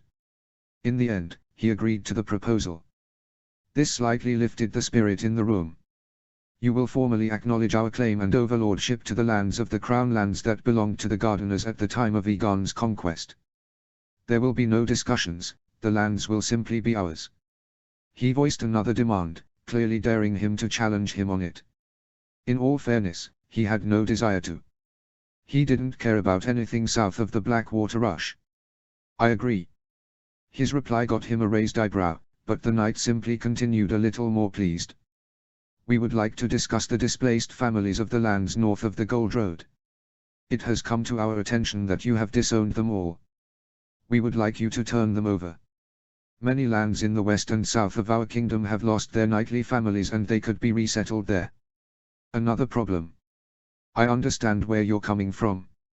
However, they posed a serious risk to the internal stability of these lands. Because of this, steps concerning these families have long been undertaken to secure it. He voiced cautiously. What do you mean by that? Sir Baelor asked him. Most adult males of those small knightly houses that posed a threat have been sent to the wall. Some females have been married off to Riverlander and Crownland knights to stake their claims to their newly awarded lands. The thing that always happens after war. I understand. Would you agree to release those knights that have not been sent to the wall, as well as all the children and the unmarried females? In turn, we will recognize those marriages and the claims they bring with them. He thought it over. He had originally planned to send some of those boys to the orphanage at the wall in time. Some of the girls could be sent to the septs or be used for further marriages in the region. He wanted to reduce the number of possible claimants and increase the claims of the new nobility. However, this could put him back into Sabella's good graces and was not a major issue if the marriages were honored. The worst that would happen would probably be small border skirmishes or very local insurgencies contained to only a few villages at a time. He would make sure House Tully would respond in force in his name each time and then the problems would resolve itself. I can find myself in that compromise. Although I would ask that each and every one of them individually renounces their claim again. He replied. Very well. Those were all the additions we would like to discuss. I propose that we continue on to prisoner exchanges. He nodded in turn and picked out a bundle of papers in front of him. On it had all the prisoners in their possession from highest to lowest ranking members. It had every major Reach house on it. Some, like the Hightowers, were only represented by distant cousins, others, like House O'Kurt, were represented by its heir. He slid the bundle over to Sabella for maximum effect. The knight glanced through it, while he started talking. These are all the nobles and knights in our custody ready to be ransomed. How do you want to do this? I would expect their families to ask for ransoms. Yes, many of them have already asked the king. We would propose a payment plan where we would give 30% of. The heir to Old Town started talking, but he cut him off. No payment plans. We will only release them once the entire amount has been received. You already have a payment plan of war reparations, which is in the form of food transports. I will not add to it. Your kingdom is in ruin in the middle of winter. You need coin to rebuild it and your trade fleets are all but destroyed. Most of your noble houses, including the Hightowers and Tyrells, will turn a deficit the next few years. There will be no way you can create a payment plan that works. He said, and he paused for effect. Either you already have the coin in your vaults or you won't have it at all and you will have to take out loans regardless, for example with the Iron Bank you wish to make contact with. If that is the case, you can pay it up front. Your investments in your lands won't yield results until well after winter has passed and we will not wait for it. Those men should have considered this possibility before attacking and raiding our lands. He stated, his voice cold as steel. What if some houses can't pay? Sabella inquired, as he looked over the latter pages mentioning the knights of much smaller houses sometimes from war-torn areas.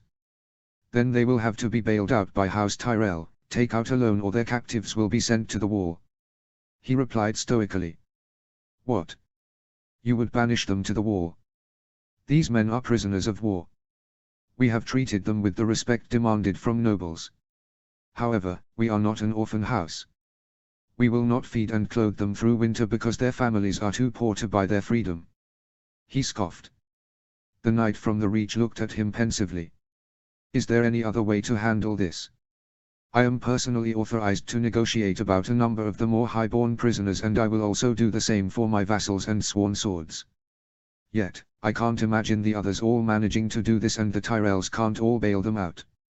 He thought long and hard about that, as his hand circled in the hairs of his beard. There might be one other option. He replied slowly, after a long while. Yes. Hightower asked him expectedly. I would be willing to part with them if a third party would be willing to stand as assurance for the debt. However, there is only one such party that I would trust to yield enough power to force the kings of the Reach into submission. Let me guess, the Iron Bank. Sabella scoffed. Others could simply be ignored by you. In the end, the Hightower knight had to agree. They spent the next half an hour haggling over the price of many prisoners. He had personally bought up all the prisoners from his vassals for a part of their worth.